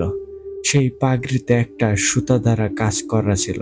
তাকে দেখে মন জুড়িয়ে যাচ্ছিল। দায়ান ভাই কামরায় প্রবেশ করার সঙ্গে সঙ্গে কামরা পুরো মিষ্টি সুঘ্রাণে আচ্ছাদিত হয়ে যায়। তখন দায়ান একটা মিষ্টি হাসি দিয়ে বলে, হুজুর, কেমন আছেন? তখন আমি বলি, আলহামদুলিল্লাহ ভাই, ভালো আছি। আপনি কেমন আছেন? তখন দায়ান বলে, আমাকে আল্লাহ পাক সব সময় ভালো রাখেন, এর জন্য আল্লাহর কাছে লাখো কোটি শুকরিয়া। তখন আমি বলি, ভাই আশা করি আপনি সবকিছুই জানেন। তখন দায়ান বলে, হ্যাঁ হুজুর, সবই জানি, কিন্তু এখানে কিছু কথা আগে রাশেদের সাথে বলে নেই। আচ্ছা রাশেদ, আপনি এই কাজে যেতে চাইছেন কেন? আপনি কি এই শয়তান সম্পর্কে জানেন? তখন রাশেদ বলে, না ভাই, পুরোপুরি জানি না, তবে সেখানকার একটা জিনের দ্বারা জেনেছি এই শয়তানকে কেউ এখানে এনেছে। তখন দায়ান ভাই বলে, আর কিছু কি জানেন? তখন রাশেদ বলে, না ভাই, আর কিছু জানি না। তখন দায়ান বলে, তাহলে না জেনে কি করে এমন কাজ হাতে নিতে চাইছেন যেই গরম পানি আপনার জন্য সহনীয় তাই আপনি খাবেন, যেটা আপনার খাওয়ার চেয়ে বেশি মাত্রায় গরম, সেই পানি খেতে গেলে মুখ পুড়ে যাবে। তখন রাশেদ বলে, ভাই, আপনার কথার কোনো মানে বুঝতে পারলাম না। তখন দায়ান বলে, আপনি বুঝবেন না? আচ্ছা, এইটা জানেন, কিছু সময় আগে এই শয়তান হুজুরকে মাদ্রাসার বাইরে এই কাজ করতে বারণ করে গিয়েছে। তখন রাশেদ বলে, না ভাই, এটা কখন হলো? আমি তো এরকম কিছু আজ পেলাম না। তখন দায়ান বলে, আপনি পাবেন না, কারণ সে আপনার থেকে শক্তিশালী। আর সে শুধু আপনার থেকে শক্তিশালীই নয়, সে আপনার মতো কয়েক হাজার রাশেদকে নিমিষেই পিষে ফেলতে পারে। আচ্ছা, আপনি এটা জানেন সেখানে কতগুলো শয়তান রয়েছে, আর এই শয়তানদের ইতিহাস কি? তখন রাশেদ বলে, একজনই তো থাকার কথা, আর ইতিহাস আসলো কোথা থেকে? তখন দায়ান হেসে ফেলে আর বলে, রাশেদ, এখনো আপনি বোকার স্বর্গে বসবাস করছেন। সেখানে 9,000 শয়তান রয়েছে, আর এই শয়তান তাদের গোত্রের সর্দার, আর এই গ্রামের একটা ইতিহাস রয়েছে। সব শুনে রাশেদ ও আমার চোখ যেন কপালে উঠে যায়, কারণ দায়ান এসব কি বলছে। তখন আমি বলি, ভাই আপনি সব ঠিক বলছেন তো? তখন দায়ান আমার মুখের দিকে তাকিয়ে বলে, হুজুর, এই যাবৎকালে আমি কখনোই মিথ্যা কথা বলিনি। তখন আমি বলি, না ভাই, কিন্তু আমি জানতে চাইলাম কেন, আপনার কোনো ভুল হয়নি তো? তখন দায়ান বলে, হুজুর, আমি দায়ান, আমার থেকে কখনো উল্টা পাল্টা জবাব পাবেন না। তখন আমি বলি, ভাই আমাকে ভুল বুঝবেন না, আমি নিশ্চিত হওয়ার জন্য আবারও জিজ্ঞাসা করেছি। এখন আগে বলুন এখানের আসল রহস্যটা কি? তখন দায়ান বলে, হুজুর, এই ইতিহাস আপনি ওই গ্রামের মোড়ল থেকে শুনবেন। তার আগে একটি কথা বলছি, আমি এই কাজ করব আর এই মানুষগুলোর সাহায্য করব, কিন্তু তার আগে আপনার একটা কাজ করতে হবে। এদের মাঝে একজন গাদ্দার নিমুখারাম আছে, যে এই কাজ করেছে, যে এই শয়তানকে মুক্ত করেছে। এর নাম আমি জানি, কিন্তু তা আমি এখন বলবো না। তাকে আপনার বের করতে হবে। সেটা আপনি আর রাশেদ বের করবেন, আর তার মুখ থেকে স্বীকার করাবেন সে এই কাজ কেন করেছে।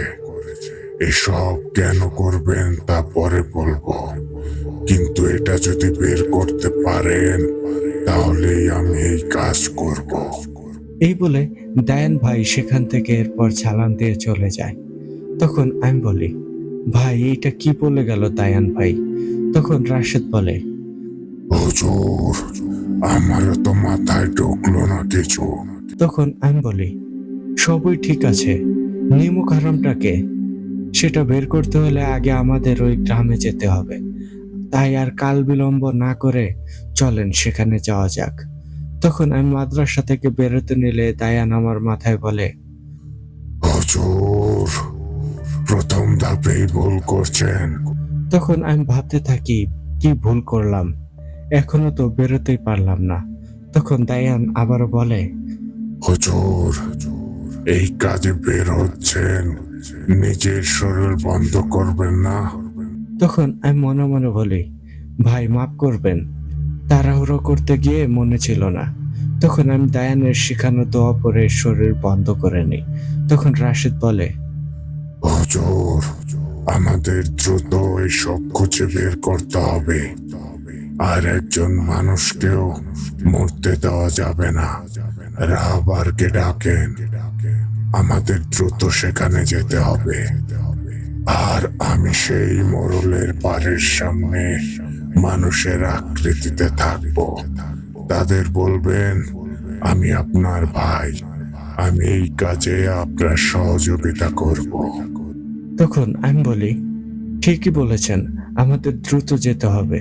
এরপর আমি আর কোনো কথা না বলে রাহবারকে স্মরণ করতেই সে চোখের পলকে সেখানে চলে আসে।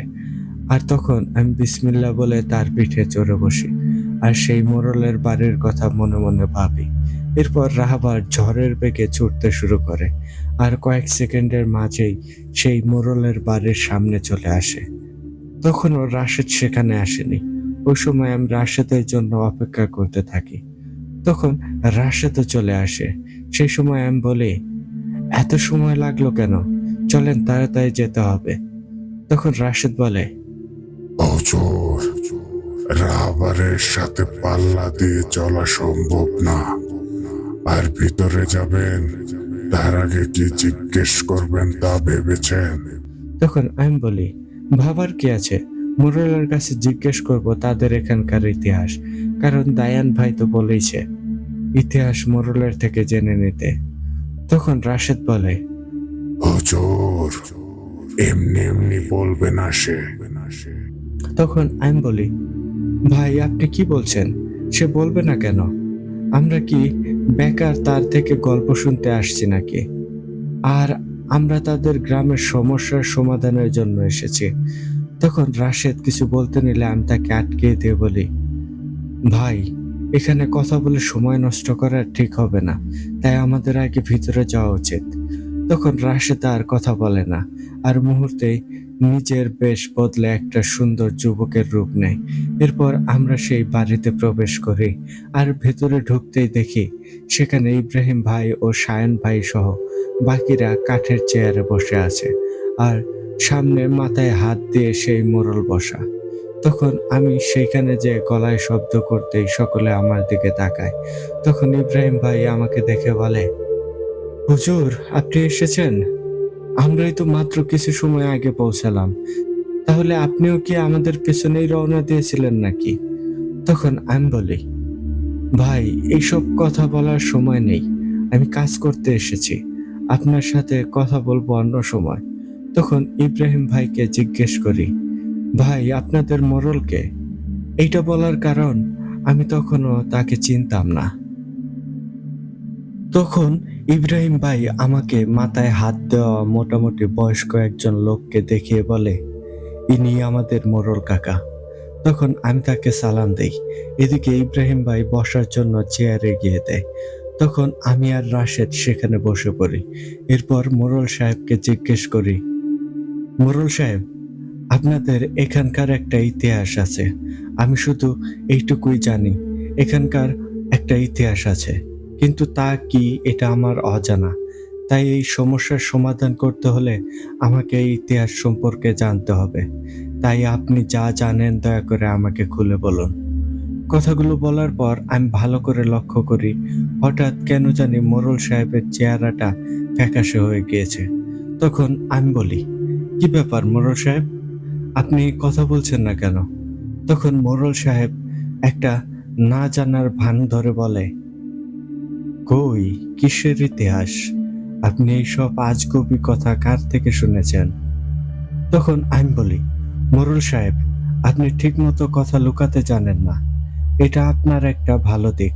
কারণ একবার মানুষ মিথ্যা লুকাতে শিখে গেলে ধীরে ধীরে মিথ্যা বলতে শুরু করে।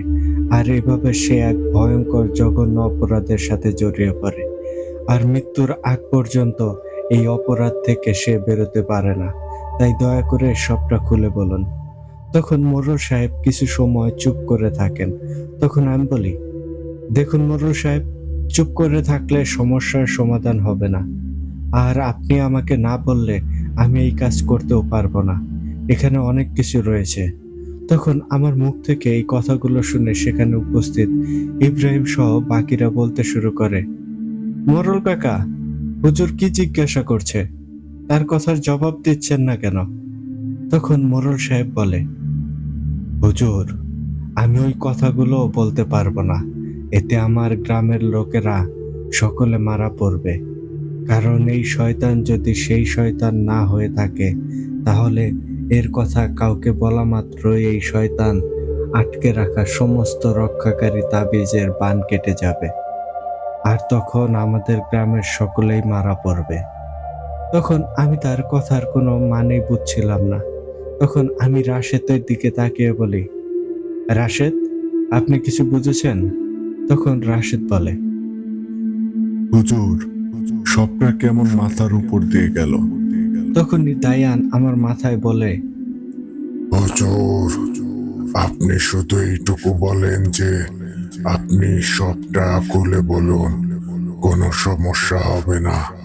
সব সমস্যা আমি দেখছি।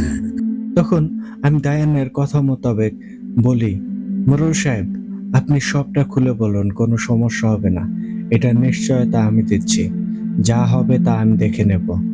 তখন মোড়ল সাহেব কিছুটা সময় চুপ করে থাকেন, এরপর বলেন, হুজুর, আপনি বলছেন কিন্তু কিছু হলে আপনি সবটা দেখবেন? তখন আমি ঠান্ডা মাথায় বলি, দেখুন মোড়ল সাহেব, আমি একজন পাক্কা মুসলমান। আর আমার মুখের জবান একটাই। তাই দয়া করে আপনি সবটা খুলে বলুন। তা না হলে আমি এই কাজ করতে পারছি না। তখন মোড়ল সাহেব বলতে শুরু করে, হুজুর, যেই ইতিহাসটা আপনাকে বলতে যাচ্ছি, এটা আজ থেকে 200 বছর আগের কথা। তখন আমাদের গ্রামে খুবই অল্প কিছু পরিবার ছিল। বলতে পারেন আমাদের পূর্বপুরুষেরা ও কয়েকটি পরিবার এখানে এসে বসতবাড়ি করে থাকতে শুরু করে। তখন আরো কয়েকটি পরিবার এখানে এসে বসতবাড়ি বাঁধতে শুরু করে। আর তাদের মাঝে ছিল এক হিন্দু পরিবার। তখন অনেকে বলে এদের এখানে থাকতে দেওয়া ঠিক হবে না। তখন আমাদের পূর্বপুরুষেরা বলে, এমনিতেই মানুষজন কম, এরা থাকলে ক্ষতি নেই, থাকতে দাও। তখন সকলে তাদের কথায় রাজি হয়ে যায়। একটা অবাক করা বিষয় ছিল, তারা খুব কম কথা বলতো, কিন্তু বাচ্চাদের সাথে বেশি মিশতো। আর সেই পরিবারের কর্তার নাম ছিল ননিদা। সকলে জানতো সে একজন পুরোহিত। আর সে লোক তেমন একটা বাড়ি থেকে বের হতো না। তো তারা কারোর সাথে মিশতো না দেখে অন্যরাও তাদের সাথে তেমন একটা মিশতো না। এভাবে দিন কাটতে শুরু করে। আর একটা সময় বাচ্চাদের সাথে তাদের পরিবারের মানুষদেরও একটা ভালো সম্পর্ক হতে শুরু করে। বাচ্চারা তাদের বাড়িতে আসা যাওয়া করত, কিন্তু বড়রা যেত না। আর বাচ্চাদেরও বাধা দিত না। একটা সময় সকল বাবা মায়েরা লক্ষ্য করে তাদের বাচ্চারা ঘুমের মাঝে কি সব আজে বাজে মন্ত্রের মতো কিছু পাঠ করতে শুরু করে। প্রথম প্রথম সকলে মনে করে হয়তো ওই বাড়িতে যায় আর তাদের দেখে মন্ত্র পাঠ করতে, সেই থেকে হয়তো এমনটা ঘুমের মাঝে করে। কিন্তু ধীরে ধীরে তা বাড়তে শুরু করে। আর তা প্রকট হতে শুরু করে। একটা সময় তারা মন্ত্রপাঠ করতে করতে কেঁপে কেঁপে উঠত। তো একদিন সকলে মিলে এক জায়গায় বসে কথা বলার ফাঁকে বাচ্চাদের এইসব নিয়ে কথা বলতে শুরু করে। তখন সকলে লক্ষ্য করে এটা শুধু তাদের বাচ্চা নয়, সকলের বাচ্চার সাথেই এমনটা হচ্ছিল। তখন সকলে মিলে সিদ্ধান্ত নেয় এখন থেকে আর বাচ্চাদের ওই বাড়িতে যেতে দেবে না। তো সেদিন যেমন তেমন করে কেটে যায়। পরের দিন বাচ্চারা সেই বাড়িতে যাওয়ার জন্য বেরোতে নিলে সকলে সকলের বাচ্চাদের সেখানে যেতে বারণ করে। কিন্তু সেখানেই ঘটে বিপত্তি। কারণ যেই তারা বাচ্চাদের ওই বাড়িতে যেতে বারণ করে, তখনই তারা লক্ষ্য করে তাদের বাচ্চাদের চোখ মুখ কেমন রক্ত লাল হয়ে যাচ্ছে। আর তারা চোখ বড় বড় করে তাদের দিকে তাকিয়ে থাকে। এসব দেখে কয়েকজন তাদের বাচ্চাদের গালে মুখে চড় মেরে দেয়, এমন করে তাকানোর কারণে।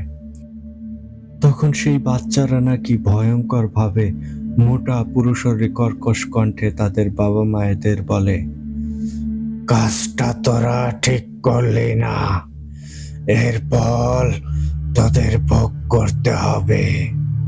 তখন এই বলে সব বাচ্চারা বেরোতে নিলে তাদের বাবা মায়েরা তাদের পথ আটকে দাঁড়ায়। কিন্তু বাচ্চারা সেখানে যাবে বলে ধাক্কাধাক্কি করতে শুরু করে দেয়। তখন নাকি তারা লক্ষ্য করে তাদের বাচ্চাদের শরীরে কোথা থেকে যেন অনেক শক্তি চলে এসেছিল। ছোট ছোট 4-5 বছরের বাচ্চাদের তাদের মতো বড় মানুষেরা আটকে রাখতে হিমশিম খাচ্ছিল। তখন অনেক কষ্টে তারা তাদের বাচ্চাদের আটকায়। কেউ কেউ তো দড়ি দিয়ে বেঁধে রাখে। এরপর সকলে গ্রামের এক জায়গায় জড়ো হয়। এরপর ওই সব বিষয় নিয়ে কথা বলতে শুরু করে। সকলে বলাবলি করছিল, কে এমন করলো ওই পুরোহিত, যার জন্য বাচ্চারা এমন আচরণ করছে। তাদের কণ্ঠস্বর হতে শুরু করে আচার আচরণে ছোট মানুষের কোনো লক্ষণই নেই। তখন কেউ কেউ বলে এই পুরোহিত বাচ্চাদের কালো জাদু করেছে। আবার কেউ বলে বাচ্চাদের ওপর শয়তান চালান করে তাদের দিয়ে খারাপ কাজ করাচ্ছে।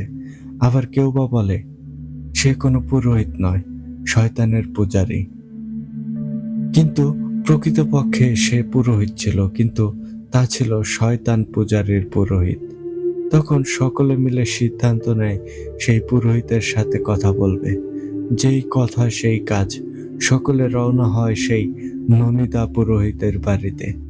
কেউ কেউ রাগের বশে যাওয়ার সময় হাতে বড় বাঁশ লাঠিসোঁটা নিয়ে যায়। তখন সকলে সেই পুরোহিতের বাড়িতে যে জোরে জোরে তাকে ডাকতে শুরু করে, এই ননিদা, বাইরে বেরিয়ে আসুন। এভাবে বেশ কিছুক্ষণ ডাকার পর ঘর থেকে সেই পুরোহিত বাইরে বেরিয়ে আসে। এরপর বলে, কি ব্যাপার, আপনারা এমন চেঁচাচ্ছেন কেন? তখন তারা বলে, তুই আমাদের সন্তানের সাথে কি করেছিস? তারা তোর বাড়িতে আসার জন্য এমন পাগল উন্মাদ হয়ে পড়েছে কেন? তখন ননিদা বলে, আমি আবার কি করলাম? তারা আসতে চাইছে কেন সেটা তাদের জিজ্ঞাসা করেন। তখন আমাদের মাঝের একজন প্রচন্ড রাগ হয়ে যায়, আর সে যে ওই শয়তান পূজারী পুরোহিতের গলা চেপে ধরে আর তাকে বাইরে টেনে এনে মাটিতে ফেলে হাতের লাঠি দ্বারা তার পায়ে জোরে একটা বাড়ি মারে, যার ফলে সেই পুরোহিত চিৎকার করে কুঁকিয়ে ওঠে। তখন সেই লোক বলে, সত্যি করে বল, তুই কি করেছিস? আমাদের সন্তানেরা এমন করছে কেন? আর যদি না বলিস তাহলে এখানে পিটিয়ে মেরে ফেলবো। তখন সেই ননিদা ভয়ঙ্কর ভাবে এসে ওঠে আর মাটিতে শোয়া অবস্থায় বলে, আমাকে না মারলে ভালো, আর মেরে ফেললে আরো ভালো। তাহলে আমি আমার শয়তান প্রভুর সাথে যুক্ত হতে পারবো। তখন এইসব শুনে সকলে একটু ভয় পায়, কিন্তু আমাদের পূর্বপুরুষেরা ভয় পায় না। তখন তারা যেয়ে বলে, তুই সত্যি করে বলতো, তুই এখানে কি করছিস আর আমাদের বাচ্চাদের সাথে কি করেছিস?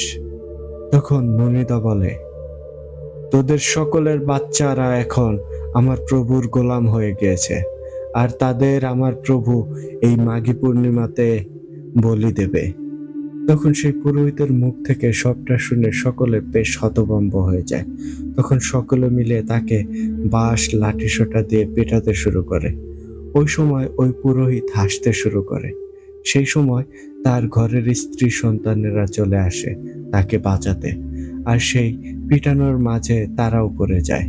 তখন সেই পুরোহিত বলে, তোরা আমাকে মারছিস মার, কিন্তু আমার পরিবারের কাউকে কিচ্ছু করিস না, তাহলে তোদের মরেও শান্তিতে থাকতে দেব না।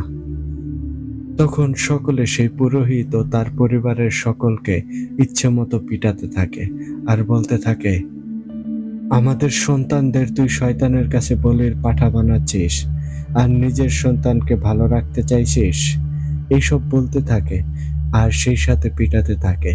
তখন সেই পুরোহিত তার পরিবারের জন্য অনেক কাকুতি মিনতি করে, কিন্তু সকলে ক্ষোভের বশীভূত হয়ে তাকে ও তার পরিবারকে সেখানে গণপিটুনি দিয়ে মেরে ফেলে। এরপর এই দিঘিতে লাশগুলো ফেলে দেয়, কারণ ওই সময় কেউ দিঘির পানি ব্যবহার করত না, সকলে কুয়ো ব্যবহার করত। এরপর সেই লাশগুলো সেই বিলেই পচতে শুরু করে আর একটা সময় দুর্গন্ধ ছড়াতে শুরু করে। তখন অনেকে পাথর মেরে সেগুলো পানিতে ডুবিয়ে দেয়। এর মাঝে কিছুদিন তেমন কোনো সমস্যা হয়নি, কিন্তু 1 মাস পর থেকে সব সমস্যা শুরু হয়। হঠাৎ করে গ্রামের কিছু কিছু বাচ্চা নাই হতে শুরু করে। প্রথম প্রথম মনে করে হয়তো কোনো হিংস্র প্রাণীর উপদ্রব হয়েছে, সেটি বাচ্চাদের ধরে নিয়ে যাচ্ছে। কিন্তু ধীরে ধীরে বড়রা উধাও হতে শুরু করে, আর এক রাতে আমাদের পূর্বপুরুষেরা স্বপ্নে দেখে বিশাল এক শয়তান, যার নিচের অর্ধেক সাপের মতো আর উপরের অর্ধেক মানুষের মতো, কিন্তু তার দাঁতগুলো ছিল সূচালো আর 3টা দাঁত। চোখের মণিগুলো ছিল একদম কালো, সমস্ত শরীর ছিল একদম নীল রঙের। যে কেউ প্রথম দেখাতেই তার শরীরের রক্ত হিম হয়ে আসবে। তখন সেই অভাবটি ভয়ঙ্কর কণ্ঠে বলে, তোরা সকলে মিলে আমাকে মারছিলি, আমি কিছুই বলিনি, কিন্তু তোরা আমার পরিবারকেও মেরে ফেললি। তোদের বারংবার মানা করা সত্ত্বেও তোরা আমার পরিবারকে মেরে ফেলেছিস, আর এর পরিণাম তোদের ভোগ করতে হবে। তোদের সকলকে আমি এমন মৃত্যু দেব যা এই জগতের কেউ আজ অব্দি দেখেনি। তখন তিনি ঘুম থেকে উঠে যান আর ভয়ে কাঁপতে থাকেন। ওই সময় তার কাছে খবর আসে গ্রামের একজনকে খুঁজে পাওয়া যাচ্ছে না। তখন তিনি বুঝে যান এই সব যত সমস্যা হচ্ছে সবটাই ওই পুরোহিত ও শয়তানরা করছে। তখন তিনি ওই সময় তার সকল গ্রামবাসীদের এক জায়গায় আসতে বলেন। তখন সকলে ওই জায়গায় জড়ো হলে সকলকে তিনি স্বপ্নের সমস্ত কিছু খুলে বলেন। তখন তারা সবটা শুনে বেশ ভয় পান, সাথে বলতে থাকেন, কি করে এই সমস্যা থেকে সমাধান পাওয়া যায়। তখন আমাদের পূর্বপুরুষেরা অনেক খোঁজাখুঁজি করে একজন মৌলবীকে বের করেন, যিনি এইসব কাজ করে থাকেন। তখন সেই মৌলবী এসে সবটা শোনে। এরপর তিনি কিছু সময় একটা কামরায় একা বসে কি সব যেন করেন। এরপর বলেন, আপনাদের তার পরিবারকে মারা ঠিক হয়নি, আর মেরেছেন তাদের পরিবারকে কবর বা ওই ধর্ম মোতাবেক সৎকার করতেন, তাহলে এমনটা হতো না। পানিতে পচে তাদের দেহ এমন হওয়ায় সেই শয়তান এতে ক্ষিপ্ত হয়ে গিয়েছে। আর সবচেয়ে বড় কথা, ওই শয়তানকে আমি মারতে পারবো না, তবে এমন কিছু করে দিচ্ছি যার ফলে সেই শয়তান আপনাদের কোনো ক্ষতি করতে পারবে না। তখন সকলে জানতে চায় কি সেটা। তখন সেই মৌলবী বলেন, সে ওই শয়তানকে গ্রাম থেকে বের করবে, এরপর গ্রামকে চারপাশ দিয়ে বন্ধ করে দেবে, যাতে এই শয়তান এই গ্রামে আর কখনোই প্রবেশ করতে না পারে। সাথে সকলকে একটা করে তাবিজ দিবে, আর ওই তাবিজ তারা তাদের জীবনের শেষ নিঃশ্বাস পর্যন্ত পরে থাকতে হবে। আর এই তাবিজ পরা অবস্থায় তারা মারা গেলে তাদের পরবর্তী প্রজন্মের মাঝে এই তাবিজের সংস্পর্শ চলে আসবে, তাদের আর তাবিজ পড়তে হবে না। কিন্তু কোনো ক্রমে যদি এই গ্রামের ওই বন্ধন ভেঙে যায়, তাহলে সেই শয়তান আবারও ফিরে আসবে, আর ওই তাবিজের শক্তিও কেটে যাবে। তখন সে সকলকে মেরে মেচাকার করে ফেলবে, আর এই কথা কাউকে বলাও যাবে না, নিজেদের গ্রামবাসী ছাড়া কাউকেই বলা যাবে না, তাহলেও সেই শয়তান গ্রামে ঢুকে পড়বে। তো এই জন্যই আপনাকে প্রথমে বলতে চাইনি হুজুর। তখন সবটা শুনে আমি চুপ করে থাকি, কারণ আসলে এখানে প্রচন্ড শক্তিশালী ও খারাপ কিছুর মুখোমুখি হতে যাচ্ছি আমরা। তখন আমি রাশেদের মুখের দিকে চেয়ে থাকি, দেখতে পাই তার মুখের রং পাল্টে গিয়েছে। তখন আমি মনে মনে বলি, দেখেছেন, দায়ান ভাইয়ের কথা না শুনে যদি অগ্রিম এই কাজে হাত দিয়ে ফেলতাম তাহলে কি হতে পারতো? আপনি আমি দুজনেই ওই শয়তানের হাতে মারা পড়তাম। তখন রাশেদ আমার দিকে চেয়ে মনে মনে বলে, হুজুর, ভাগ্যিস দায়ান ভাই এসেছে। তিনি আর কিছু সময় দেরি করলে আমি আপনাকে জোর করে এখানে নিয়ে আসতাম, আর এই মহা বিপদে ফেসে যেতাম। তখন আমি বলি, এই জন্যই তো তিনি দায়ান, তার মতো কেউ হতেই পারে না। তখনই দায়ান আমার মাথায় বলে ওঠে, হুজুর, এবার বুঝতে পেরেছেন তো কেন আপনাদেরকে এখানে পাঠালাম আর ইতিহাস জানতে বললাম? তখন আমি মনে মনে বলি, ভাই সবটা বুঝেছি, আপনি এখানে পাঠানোর মোক্ষম কারণ রাশেদকে সবটা বোঝানো, কারণ সে এসবের কিছুই জানতো না। তখন দায়ান ভাই বলে, এই তো সবটা ধরতে পেরেছেন, কিন্তু হুজুর, আপনাদের এখনো একটা কাজ রয়ে গেছে, ওই গাদ্দারকে খুঁজে বের করা। তখন আমি বলি, ভাই সেটা ভুলিনি। তখন আমি নীরবতা ভেঙে মোরল সাহেবকে বলি, আমাকে একটু একটা ফাঁকা জায়গা করে দিতে পারবেন, যেখানে আমি আর আমার সাথে এই ভাই একটু একা থাকবো, কারণ আমাদের কিছু জিনিস একটু বুঝতে হবে এখানকার। তখন মোরল সাহেব ঘরে যেতে বলে। তখন আমি বলি, না ঘরে না, আমরা একটু নিরিবিলি থাকার জন্য বাইরে যাই। তখন মোরল সাহেব সহ ইব্রাহিম ভাই বলে, হুজুর, বাইরে আপনাদের সমস্যা হতে পারে। তখন আমি হেসে বলি, ওইসব নিয়ে আপনারা ভয় পাবেন না, ওই শয়তান আমাদের কিছুই করতে পারবে না, কিন্তু আপনারা কেউ এই বাড়ি থেকে বের হবেন না।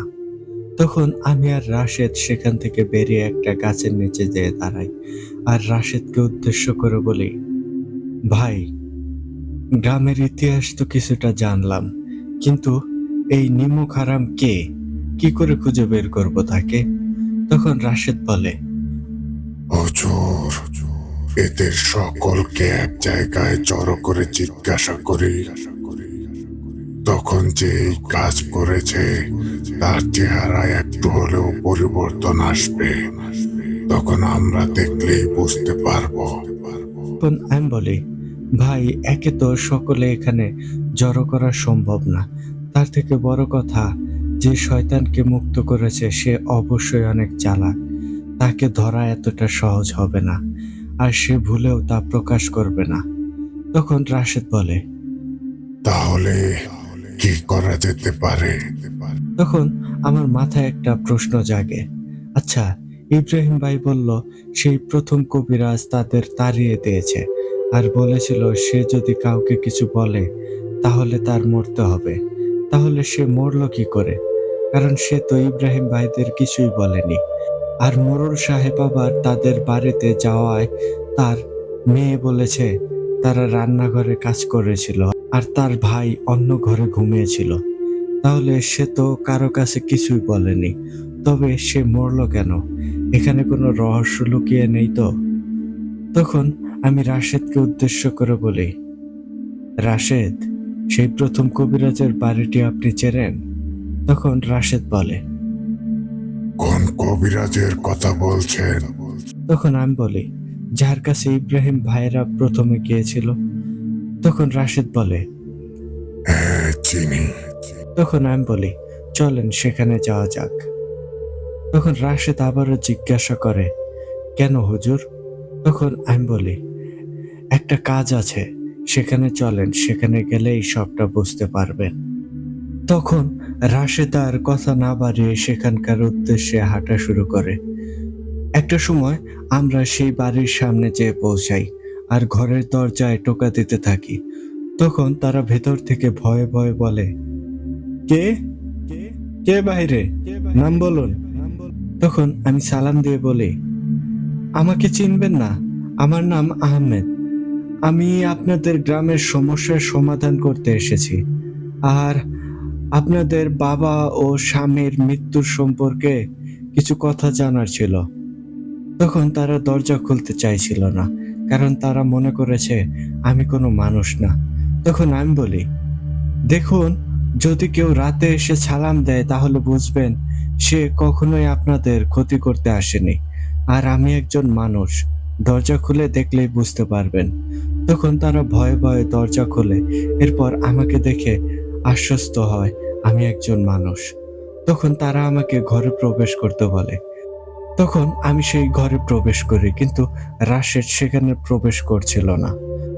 তখন আমি তার দিকে চেয়ে মনে মনে বলি, কি ব্যাপার, আপনি ঘরে প্রবেশ করছেন না কেন? তখন রাশেদ বলে, হুজুর, এই বাড়িতে কবিরাজি কাজ হতো।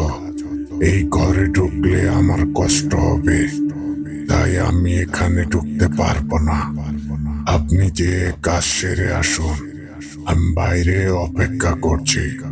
তখন আমি ঠিক আছে বলে ঘরে প্রবেশ করি আর তাদের জিজ্ঞাসা করি, আচ্ছা ইব্রাহিম ভাই সহ ওই দিন আপনাদের বাড়িতে অনেকে এসেছিল, যেদিন আপনার বাবা মারা যায়, সেদিন কি আর কেউ এসেছিল? তখন সেই মেয়েটি বলে, না হুজুর, আর কেউ আসেনি। তখন সেই কবিরাজের স্ত্রী বলে, হুজুর, একজন লোক এসেছিল যার মুখ ঢাকা ছিল, কিন্তু যতটুকু বুঝেছি সে ইব্রাহিম ভাইদের সাথেও এসেছিল, কারণ ওই চাদরটি আমি আগের বারও লক্ষ্য করেছিলাম। তখন আমি বলি, কে সে? তখন সেই কবিরাজের স্ত্রী আমাকে ওই কালো কাপড় পেঁচিয়ে আসা লোকটার নাম বলে।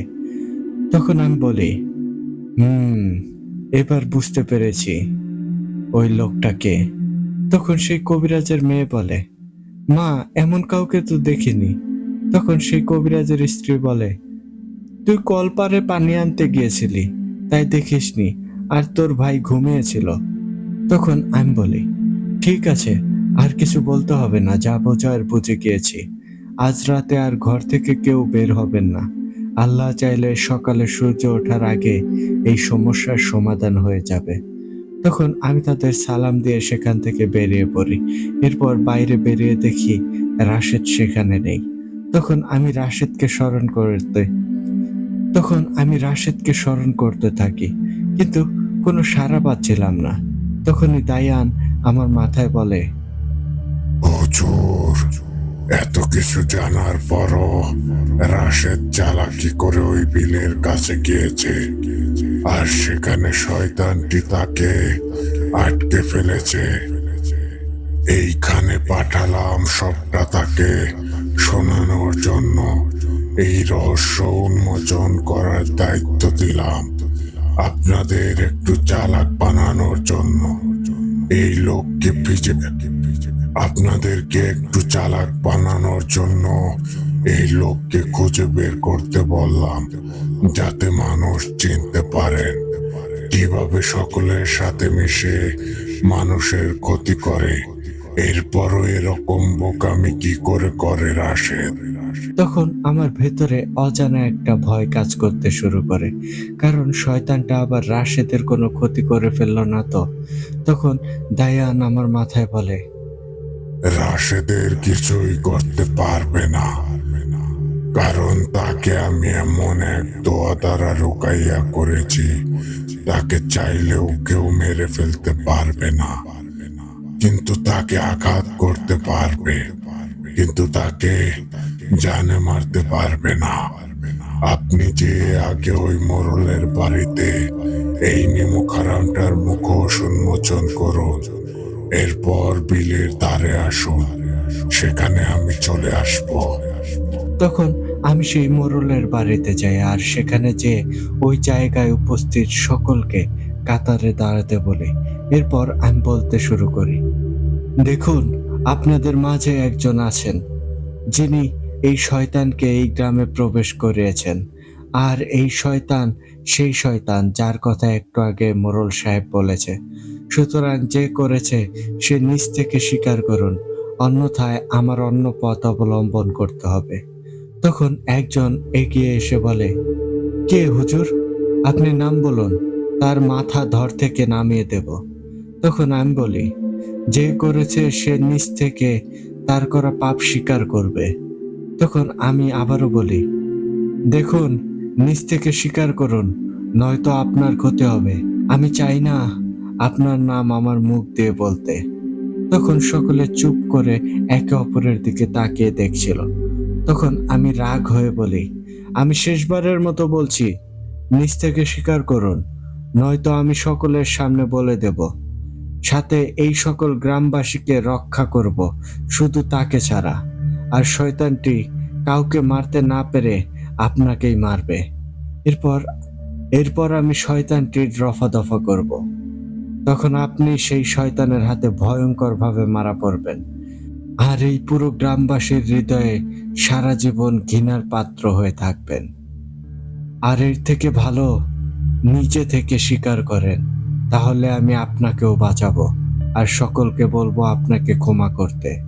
তখন পিছনে দ্বিতীয় কাতার থেকে সায়ন এসেই আমার পা জড়িয়ে ধরে আর বলে, হুজুর, আমাকে ক্ষমা করে দিন। আমি ক্ষমতার লোভে অন্ধ হয়ে গিয়েছিলাম। আমার অনেক ইচ্ছা ছিল আমার কাছে অনেক শক্তিশালী জিন থাকবে, তাদের কাজ করে আমি অর্থ কামাবো আর অনেক বিত্তবান হয়ে যাব। এইসব ভেবেই আমি কবিরাজি শিখতে শুরু করি আর ধীরে ধীরে একজন কবিরাজ হয়ে উঠি। একটা সময় আমি অনুভব করতে পারি আমাদের এখানকার আশেপাশেই অনেক শক্তিশালী জিন রয়েছে, তারা অনেক বেশি শক্তিশালী। তখন আমি চিন্তা করি এদের কি করে নিজের আয়ত্তে আনা যায়। তখন আমি একদিন গভীর রাতে বের হই সেই জিনেদের খোঁজে আর গ্রাম থেকে বেরিয়ে তাদের সন্ধান পাই। তখন আমি তাদের বলি, দেখুন, আপনারা আমার সঙ্গে কাজ করেন, এর বিনিময়ে আপনাদের যা লাগে আমি সব দেব। আপনারা আমার কাজ করবেন, এর ফলে আমি অর্থ কামিয়ে আপনাদের খাওয়াবো। তখন সেখানে থাকা একটি জিন প্রচন্ড রেগে যায় আর আমাকে হাওয়ায় ভাসিয়ে যেই আছাড় দেবে, তখন তখন আরেকজন খুব গম্ভীর কণ্ঠে বলে, এই, ওকে ছেড়ে দে। ও তো আমাদের ভালোর জন্যই বলেছে, ওর সাথে আমরা কাজ করব। তখন যেই জিনটি আমাকে হাওয়ায় ভাসিয়েছিল সে আমাকে মাটিতে নামিয়ে দিয়ে বলে, কর্তা, এসব আপনি কি বলছেন? তখন সে প্রচন্ড ক্ষিপ্ত হয়ে চিৎকার করে বলে, যা বলছি তাই কর, কোনো কথা বলবি না। তখন তার চিৎকারে আমার ভেতরের সব যেন কেঁপে কেঁপে ওঠে। তখন সেই জিনটা বলে, আপনার সাথে কাজ করতে আমরা রাজি, কিন্তু একটা কথা হলো কি, আমরা আপনার গ্রামে ঢুকতে পারছি না, কারণ এখানে কিছু তাবিজের দ্বারা বান দিয়ে রাখা হয়েছে। সেটি আপনি উপড়ে ফেলতে পারলে তাহলেই আমরা আপনার কাছে আসতে যেতে পারবো। সেই সময় আমি খুশিতে আত্মহারা হয়ে যাই, কারণ এত শক্তিশালী জিনেরা আমার কথা মেনেছে আর তারা আমার সাথে কাজ করবে। তখন আমি পরের দিন যে সেই বান কাটিয়ে দেই আর তারপর তারা গ্রামে ঢুকে পড়ে, কিন্তু তখন তারা আমার কথা শুনছিল না। তো আমি একদিন তাদের উপর রাগ হই আর বলি, আপনারা কিন্তু কথা রাখছেন না, তাহলে কিন্তু আপনাদের আমি আবার বের করে দেব। তখন একটা জিন আমার গলা চেপে ধরে। ওই সময় আমার রূপ বের হয়ে যাওয়ার উপক্রম হয়। তখন সেই সর্দার জিন বলে, ওকে ছেড়ে দে, কারণ ওকে সবার পরে মারবো। ও আমাদের আবার এই গ্রামে প্রবেশ করতে সাহায্য করেছে। তখন তারা আমাকে ছেড়ে দেয়। এরপর থেকে আমি ভয়ে কাউকে কিছু বলিনি। আর ওই প্রথম কবিরাজের বাড়িতে যে আমি তার থেকে জানতে চেয়েছি এই শয়তানদের কিভাবে এখান থেকে তাড়ানো যায় আর এরা কারা। তখন সেই কবিরাজ বলতে চায়নি। তখন আমিও তাকে কিছুটা ভুলভাল বোঝাই আর বলি, আমিও একজন কবিরাজ, আর এক কবিরাজ আর এক কবিরাজকে কাজের কথা বললে কোনো ক্ষতি হবে না, আর এই শয়তানরাও জানতে পারবে না। তখন সে তার জিন থেকে যা জেনেছে আমাকে তাই বলেছে। আর সে যা বলেছিল এই জিনদের ইতিহাস তা একটু আগেই মোরল কাকাও সকলকে বলল। হুজুর, আমাকে বাঁচান। তখন আমি বলি, আপনার একটু ভুলের জন্য কত মানুষ প্রাণে মরল দেখছেন? ওই কবিরাজ মরল, তার সন্তানেরা বাবাহারা হলো, কতগুলো নিষ্পাপ বাচ্চা মারা গেল। দেখেছেন আপনার লোভের জন্য আজ কত মানুষের প্রাণ গেল। তখন সায়ন কান্না করতে থাকে। ওই সময় ইব্রাহিম ভাই একটা বড় তলোয়ার নিয়ে সায়নের দিকে তেড়ে আসে। তখনই আমি ইব্রাহিম ভাইকে আটকে দেই। তখন ইব্রাহিম ভাই বলে, হুজুর, আমাকে ছেড়ে দিন। আজ ওর জন্য আমাদের এত এত গ্রামবাসী মারা পড়লো, তাদের লাশটিও আমরা দাফন করতে পারিনি। ওর বেঁচে থাকার কোনো অধিকার নেই। তখন আমিও বলি, ভাই, ওকে মেরে ফেললে কি আপনি এর সমাধান পাবেন? ও জীবিত থাকুক, ও নিজের ভুল নিজে বুঝবে। ওর জন্য কত নিরীহ মানুষের প্রাণ গিয়েছে এটা ওর বোঝা উচিত। আর আপনাদের এই সমাজের মাঝেও একটা উদাহরণ হয়ে থাকবে। লোভের বহির্ভূত হয়ে কত বড় অন্যায় সে করেছে, তাকে দেখে আর কেউ এই রকম কাজ করতে সাহস পাবে না। দয়া করে ওকে কেউ কিছু বলবেন না। এটা আমার তরফ থেকে আপনাদের কাছে বিনীত অনুরোধ রইল। তখন ইব্রাহিম ভাই সহ সকলে বলে, আজ হুজুরের জন্য তুই বেঁচে গেলি, কিন্তু মাথায় রাখিস, তুই আজ থেকে আমাদের সাথে চলা দূরে থাক, কখনো কথা বলতে আসবি না, তাহলে সেদিনই এই হাত দিয়ে তোকে মেরে ফেলবো। তখন আমি বলি, আপনারা থাকুন, এখন আমার ওই শয়তানের সাথে কিছু বোঝাপড়া আছে, কারণ ওই শয়তান আমার একজনের পিছনে পড়েছে। তখন ইব্রাহিম ভাই বলে, হুজুর, আপনার কার আবার কি হয়েছে? আর আপনার সাথে ওই ভদ্রলোকটি কোথায়? তখন আমি বলি, উনাকেই তো শয়তানগুলো নিয়ে গিয়েছে। তখন ইব্রাহিম ভাই বলে, হুজুর, মাফ করবেন, আমাদের জন্য আপনারও ক্ষতি হচ্ছে। তখন আমি বলি, ভাই, আমার ওই সহকারী কোনো ক্ষতি ও করতে পারবে না, আর আপনারা এখানে থাকুন। আমি আমার সহকারীকে পাঠালে আপনারা চলে আসবেন, তার আগে কেউ এখান থেকে বের হবেন না। এই বলে আমি সেখান থেকে বেরিয়ে সেই বিলের দিকে যেতে শুরু করি। আর সেখানে যেয়ে দেখি বিশাল এক বিল, যার এক প্রান্ত থেকে আর এক প্রান্ত ভালোভাবে দেখা যাচ্ছিল না, আর চারপাশটায় কাটা গাছ দিয়ে ঘিরে রাখা। হালকা বাতাস বইছিল, সাথে ঘন কালো অন্ধকারাচ্ছন্ন চাঁদও মাঝে মাঝে মেঘের আড়াল থেকে একটু একটু উঁকি দিয়ে আবারও কোথাও উধাও হয়ে যাচ্ছিল। তখন আমি সেই বিলের পাড়ে যেয়ে দাঁড়াই, আর মনে মনে দায়ানকে স্মরণ করি আর বলি, ভাই, কি করব এখন? তখন দায়ান আমার মাথায় বলে, হুজুর, ওকে একবার ডাকেন, জানি ও সাড়া দেবে না, তারপরও বলছি। তখন আমি চিৎকার করে বলি, তুই যেই হয়ে থাকিস না কেন, সামনে আয়, এতে তোর জন্য ভালো হবে।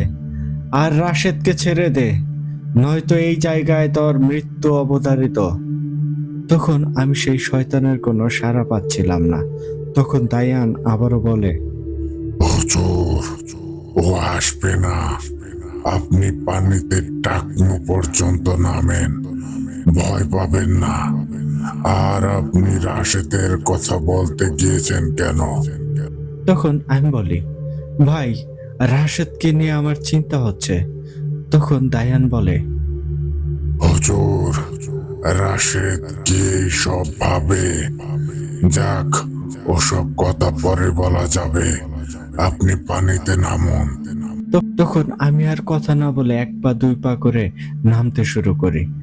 আর নিজের ভেতর কেমন একটা ভয় ভয় কাজ করছিল। তখন ওই সময় দায়ান আমার মাথায় আবারও বলে ওঠে, হুজুর, আপনি ভয় পাচ্ছেন কেন? আপনি কি ভুলে গেলেন আপনার সাথে আমি আছি? আমি থাকতে আপনার কিসের ভয়? তখন আমি ভাবি, আসলেই তো, দায়ান ভাই থাকতে আমার আবার ভয় কিসের? তখন আমি বড় একটা নিঃশ্বাস নিয়ে সামনে এগিয়ে যাই। এরপর পানির কাছে যেয়ে পানিতে পা রাখি। তখনই একটা কিছু আমার পা চেপে ধরে আর আমার পা টানতে শুরু করে। কিন্তু আমার পা ১ সুতা পরিমাণও নাড়াতে পারছিল না। কিন্তু সেই জিনিসটা যেভাবে আমার পা টানছিল, যদি আমার পা আটকে না থাকতো তাহলে চোখের পলক ফেলার আগেই বিলের পানি তো দূরের কথা, মাটির ১০০ হাত নিচে নিয়ে যেত।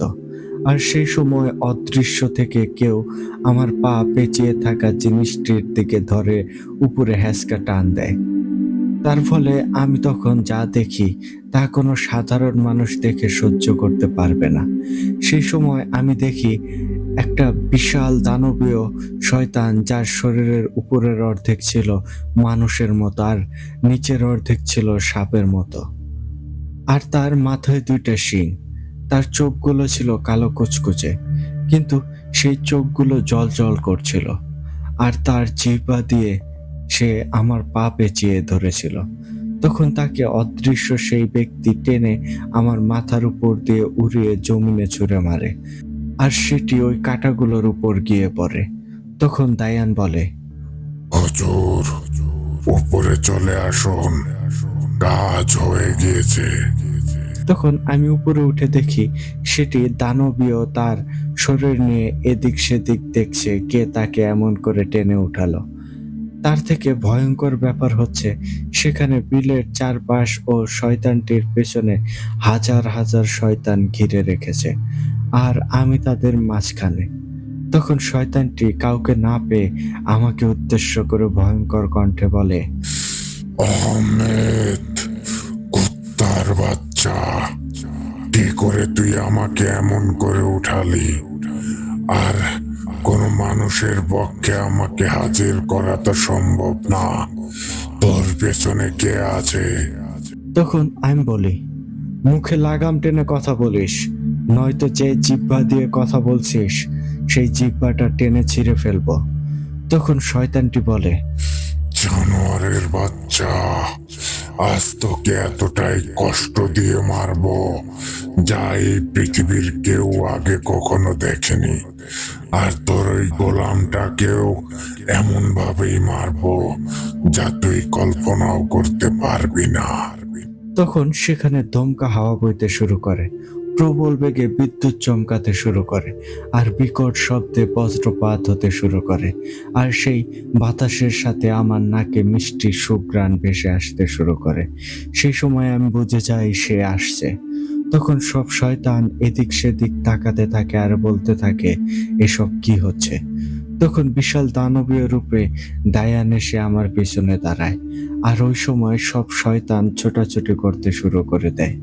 তখন দায়ান উপরে তাকাতেই সেই সময় আকাশ থেকে হাজার হাজার দানবীয় সেনা চলে আসে আর চোখের পলকে সব শয়তানকে মেরে তাদের দেহগুলোকে নিয়ে চলে যায়। ওই সব কিছু এত তাড়াতাড়ি হয় যা আমি বুঝে ওঠার আগেই সব শেষ হয়ে যায়। তখন শয়তানটি বড় বড় চোখ করে দায়ানকে উদ্দেশ্য করে বলে, কে তুই? তখন দায়ান বলে, আমি যেই হই না কেন, কিন্তু এটা জেনে রাখ, আমি তোর মৃত্যুর কারণ। আহমেদ হুজুরকে খারাপ কথা বলার জন্য আজ তোর মৃত্যু তুই নিজেই ডেকে এনেছিস। তখন শয়তানটি বলে, হারামির বাচ্চা, তুই আমার পুরো গোত্রের সকলকে মেরে ফেলেছিস। এর জন্য আজ তোকে মরতে হবে। আর তোর মৃত্যু হবে এই আহমেদ কুত্তার বাচ্চার থেকেও ভয়ঙ্কর। তখন আমি লক্ষ্য করি দায়ানের শরীর থেকে আগুন বের হতে শুরু করে আর তা ক্রমান্বয়ে বেড়েই যাচ্ছে। আর সেই আগুন এতটাই ভয়ঙ্কর ছিল, তার দিকে কিছু সময় তাকিয়ে থাকলে চোখ নষ্ট হয়ে যাবে। তখন শয়তানটি বলে, আমাকে কিছু করলে তোর সাথে ওই গোলামকে টুকরো টুকরো করে ফেলবে আমার বাকি গোলামেরা। তখন দায়ান রাগান্বিত কণ্ঠে বলে ওঠে, তোর গোলাম বলতে আর কেউ এই দুনিয়ায় নেই। আর আমার ভাইকে কিছু করার মতো ক্ষমতা তোর কখনোই হয়নি। আর আজকের পর থাকবেও না। তখন শয়তানটি বলে। তুই বলতে চাইছিস কি? তখন দায়ান বলে। তুই যা বুঝতে পেরেছিস আমি তাই বলেছি। তখন শয়তানটি চোখ বন্ধ করে কি সব দেখে, আর তার কপালে একটা ভয়ের ভাঁজ পড়ে। এরপর শয়তানটি চোখ খুলে বলে। তুই আমার সকল গোলামদের মেরে ফেলেছিস। তখন দায়ান বলে। তোকে ছাড়া, আর তোকেও এখন মেরে ফেলবো। তখন শয়তানটি বলে। জানোয়ারের বাচ্চা, তোর এখনো সেই ক্ষমতা হয়নি আমাকে মারার। এই কথা বলার সঙ্গে সঙ্গে দায়ানের শরীর থেকে বের হওয়া আগুনের তীব্রতা কয়েক শত গুণ যেন বেড়ে যায়, আর হঠাৎ তার ভেতর থেকে তার একটা অবয়ব বের হয়ে যায়, আর সে চোখের পলক ফেলার আগেই যে সেই শয়তানটির গলা চেপে ধরে। তখন শয়তানটি তার লেজ দিয়ে দায়ানের অবয়বের হাত পেঁচিয়ে ধরে রাখে, কিন্তু কিসের কি? তখন দায়ানের অবয়ব শয়তানটিকে কষিয়ে একটা আছাড় মারে, যে আছাড়ে শয়তানটির হাল বেহাল হয়ে যায়। এরপর আবার সেই অবয়ব এসে দায়ানের মাঝে চলে যায়। তখন দায়ান বলে। পাপের বোঝা অনেক হয়ে গিয়েছে, এবার তা শেষ করার পালা। এই বলে সে চোখ বন্ধ করে, আর তার শরীরের আগুন আরো যেন বেড়ে যায়। তার ফলে সেখানকার গাছপালা সব ঝলসে যেতে শুরু করে। কিন্তু অবাক কাণ্ড, আমি তার এত কাছে থেকেও আমার কিছুই হচ্ছিল না। কিন্তু আমি তার দিকে তাকিয়ে থাকতে পারছিলাম না, কারণ সেই আগুনের তেজস্ক্রিয়তা এতটাই বেশি ছিল। ওই সময় দায়ান চোখ খুলতেই তার চোখ থেকে একটা আগুনের লাল আভা শয়তানটিকে জ্বালাতে শুরু করে। তখন শয়তানটি বিকট আর্তনাদে সেখানকার চারপাশ কম্পিত হয়ে যায়, আর মুহূর্তেই শয়তানটি সেখানে জ্বলে পড়ে ছায়ে রূপান্তরিত হয়। তখন দায়ান কিছুটা শান্ত হয়ে যায়, আর চোখ বন্ধ করে কিছু বলতেই সেখানে রাশেদ চলে আসে। তখন রাশেদ কিছু বলতে নিলে দায়ান বলে ওঠে। আপনাকে আর কিছুই বলার ভাষা আমার কাছে নেই, কারণ এত কিছুর পরও আপনাকে একটু ঠিক করতে পারলাম না। এখনো আপনি ছোট বাচ্চাদের মতোই আচরণ করেন। তখন রাশেদ বলে। ভাই, আমাকে ক্ষমা করে দিন। তখন দায়ান পিটমুখ করে বিলের দিকে চেয়ে থাকে। তখন রাশেদ ইশারায় আমাকে বোঝায় আমি যেন কিছু বলি। তখন আমি কিছু বলতেই যাব, তখন দায়ান বলে ওঠে। হুজুর, আমি কিন্তু পিছনেও সমানভাবে দেখি, সুতরাং আজ আপনি কিছুই বলবেন না। তখন রাশেদ যে দায়ানের পা ধরতে নেয়, তখন হঠাৎ কেন জানি রাশেদ এগিয়ে যেতে পারছিল না। তখন আমি বুঝে যাই দায়ানের শক্তির জন্য রাশেদ তার কাছে যেতে পারছে না, কারণ দায়ান আগেই রাশেদের মাঝে কথা পড়ে নিয়েছে। তখন আমি বলি, ভাই, এইবারের মতো মাফ করে দিন রাশেদকে। তখন রাশেদ বলে। ভাই, এই শেষবার, আর কখনো এমন হবে না। তখন দায়ান বলে। হুজুর, আপনি বলছেন তো শেষবার? যদিও বলা আর না বলা সমান, কারণ রাশেদ এমনটাই করবে। তখন আমি, রাশেদ আর দায়ান তিনজনই একসাথে হেসে ফেলি। তখন আমি বলি, ভাই, এই মানুষগুলোর লাশের কি হবে? তখন দায়ান সেই পানিগুলোর দিকে দুই হাত এগিয়ে দুপাশে চাপিয়ে দিতেই সব পানি বিল থেকে সরে পাড় দিয়ে খেতে চলে যায়। তখন আমি দেখতে পাই সেখানে 40 থেকে 50টা লাশ কাদামাটিতে মাখা। কিছু কিছু লাশ ফুলে এমন হয়ে গিয়েছে সেসব থেকে বিশ্রী দুর্গন্ধ ছড়াতে থাকে। এরপর দায়ান বলে। হুজুর, এবার তাদের বলে লাশ দাফনের ব্যবস্থা করে আসো। এই বলে দায়ান চলে যায়। তখন আমি রাশেদকে বলি, আপনি যে তাদেরকে এখানে আসতে বলুন। তখন রাশেদ সাথে সাথে সেখান থেকে চলে যায়। তখন আমি সেখানে দাঁড়িয়ে লাশগুলোর দিকে চেয়ে থাকি, কারণ মানুষের মৃত্যু আল্লাহ কোথায় রেখেছেন তা কেউ জানে না। এদিকে রাশেদ তাদের নিয়ে বিলের কাছে চলে আসে। তখন আমি তাদের বলি, ওই যে লাশগুলো, ওখান থেকে তুলে জানাজা দিয়ে মাটি দেওয়ার ব্যবস্থা করুন। আর সেই শয়তানের খেলা শেষ, আপনাদের গ্রাম এখন মুক্ত।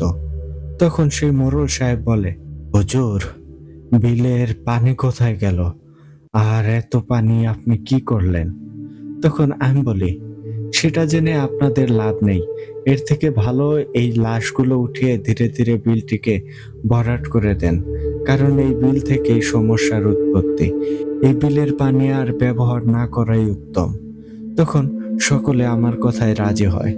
ওই সময় ইব্রাহিম ভাই আমাকে জড়িয়ে ধরে বলে, হুজুর, আপনি আমাদের জন্য আল্লাহ প্রদত্ত ফেরেশতা স্বরূপ, কারণ আপনি না আসলে এই গ্রাম কিছুদিনের মাথায় শ্মশানে পরিণত হতো।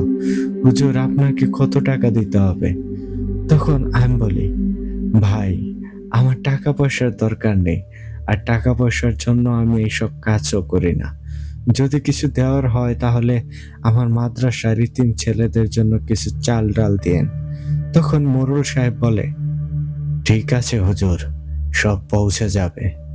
এরপর আমি আর রাশেদ সেখান থেকে রওনা হই, আর পথিমধ্যে দায়ানও চলে আসে আর রাশেদকে উদ্দেশ্য করে বলে, দয়া করে আজকের পর থেকে নিজ থেকে না জেনে বুঝে কোনো কাজ করবেন না। তখন রাশেদ হ্যাঁ সূচক মাথা নাড়িয়ে সম্মতি জানায়। তখন আমি বলি, ভাই, যাক, অবশেষে সব কাজ সুন্দরভাবে সমাধান হলো, আলহামদুলিল্লাহ। তো প্রিয় দর্শক শ্রোতা, এই ছিল আজকের 5,000 স্পেশাল ডায়ানজিনের মাস্টারপিস ঘটনা। আশা করি আজকের ঘটনাটি আপনাদের ভয়ের এক অন্যরকম অনুভূতি দিতে পেরেছে। তো দর্শক শ্রোতা, আজকের ঘটনাটির থেকে আমরা দুইটা শিক্ষা নিতে পারি। প্রথমত, কোনো কাজ স্বয়ংসম্পূর্ণ না জেনে সেই কাজ না করা, তাতে আমাদের বিপদ বয়ে আনবে, সাথে সেটি কাজের ধরন বুঝে অন্যদেরও বিপদ বয়ে আনবে। দ্বিতীয়ত, কখনোই লোভ জিনিসটাকে নিজের ভেতর বাসা বাঁধতে না দেওয়া, কারণ লোভ মানুষকে ধ্বংস করে রেখে দেয়। আশা করি সকলে এই বিষয়গুলো নিজেদের বাস্তব জীবনে মেনে চলার চেষ্টা করব। প্রিয় দর্শক শ্রোতা, ঘটনাটি কেমন লেগেছে তা অবশ্যই কমেন্ট করে জানাবেন। যদি ভালো লেগে থাকে তাহলে অবশ্যই একটি লাইক করবেন, একটি কমেন্ট করবেন, আর শেয়ার করে দেশ বিদেশের সকলের মাঝে ছড়িয়ে দেবেন আপনাদের প্রাণের ভূত আড্ডাকে। তো আজকের মতো বিদায় নিচ্ছি। সকলে ভালো থাকবেন, সুস্থ থাকবেন, নিজের কাছের মানুষদের ভালো রাখার চেষ্টা করবেন, আর আমার জন্য দোয়া করবেন, আমি যাতে আপনাদের মাঝে এমন আরো ভয়ঙ্কর সুন্দর ঘটনা নিয়ে হাজির হতে পারি। আরেকটি সারপ্রাইজ দিয়ে যাই, 5,000 স্পেশালে অ্যানাদার মাস্টারপিস আসছে। যদি বুঝে থাকুন তাহলে কমেন্টে জানিয়ে দেবেন। সকলের সুস্বাস্থ্য কামনা করে আজকের মতো বিদায় নিচ্ছি।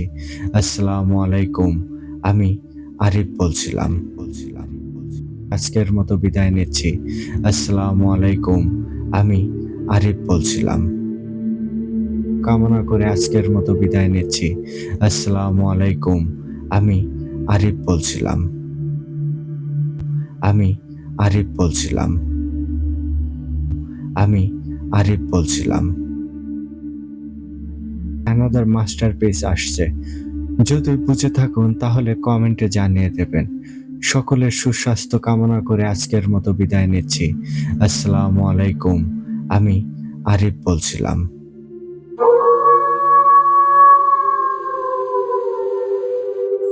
ওয়ালাইকুম আসসালাম আরিফ ভাই। হোয়াট স্টোরি ভাই, সত্যি ভাই স্পেশাল এপিসোড বলে কথা। ঘটনাটা সত্যি অনেক বেশি স্পেশাল ছিল। ডায়ানজিনের ঘটনা বলতে স্পেশাল, কিন্তু আজকের ঘটনাটি যেন আরো বেশি স্পেশাল ছিল। ধন্যবাদ আরিফ ভাই এত সুন্দর করে গুছিয়ে ঘটনাটি লেখার জন্য। তো প্রিয় লিসেনার্স, আপনাদের কাছে কেমন লেগেছে আরিফ ভাইয়ের এই ঘটনাটি আপনারা কিন্তু অবশ্যই কমেন্ট করে জানিয়ে দেবেন। আর ঘটনাটি যদি আপনাদের ভালো লেগে থাকে তাহলে আমিও বলবো অবশ্যই আপনারা লাইক করবেন, কমেন্ট করবেন এবং শেয়ার করে সবার মাঝে ছড়িয়ে দেবেন।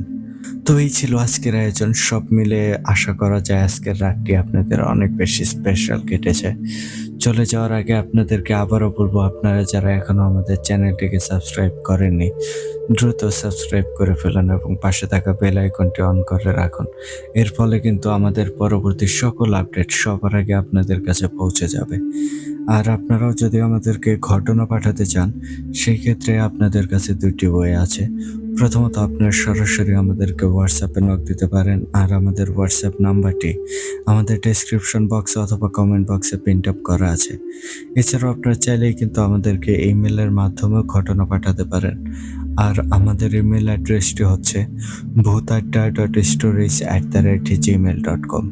আপনাদের জানা শোনা সেরা ভয়ঙ্কর ঘটনাগুলো আমাদেরকে লিখে কিংবা ভয়েস ক্লিপ আকারে পাঠিয়ে দিতে পারেন। তাহলে আমি ইমরান এইচ খান আজকের মতো এখানে বিদায় নিচ্ছি। কথা হচ্ছে আগামী এপিসোডে নতুন আর দুর্দান্ত ভয়ঙ্কর কোনো এক ঘটনা নিয়ে। টিল দেন সবাই ভালো থাকুন, সুস্থ থাকুন, আর হ্যাঁ, ভূত আড্ডার সাথেই থাকুন। আসসালামু আলাইকুম।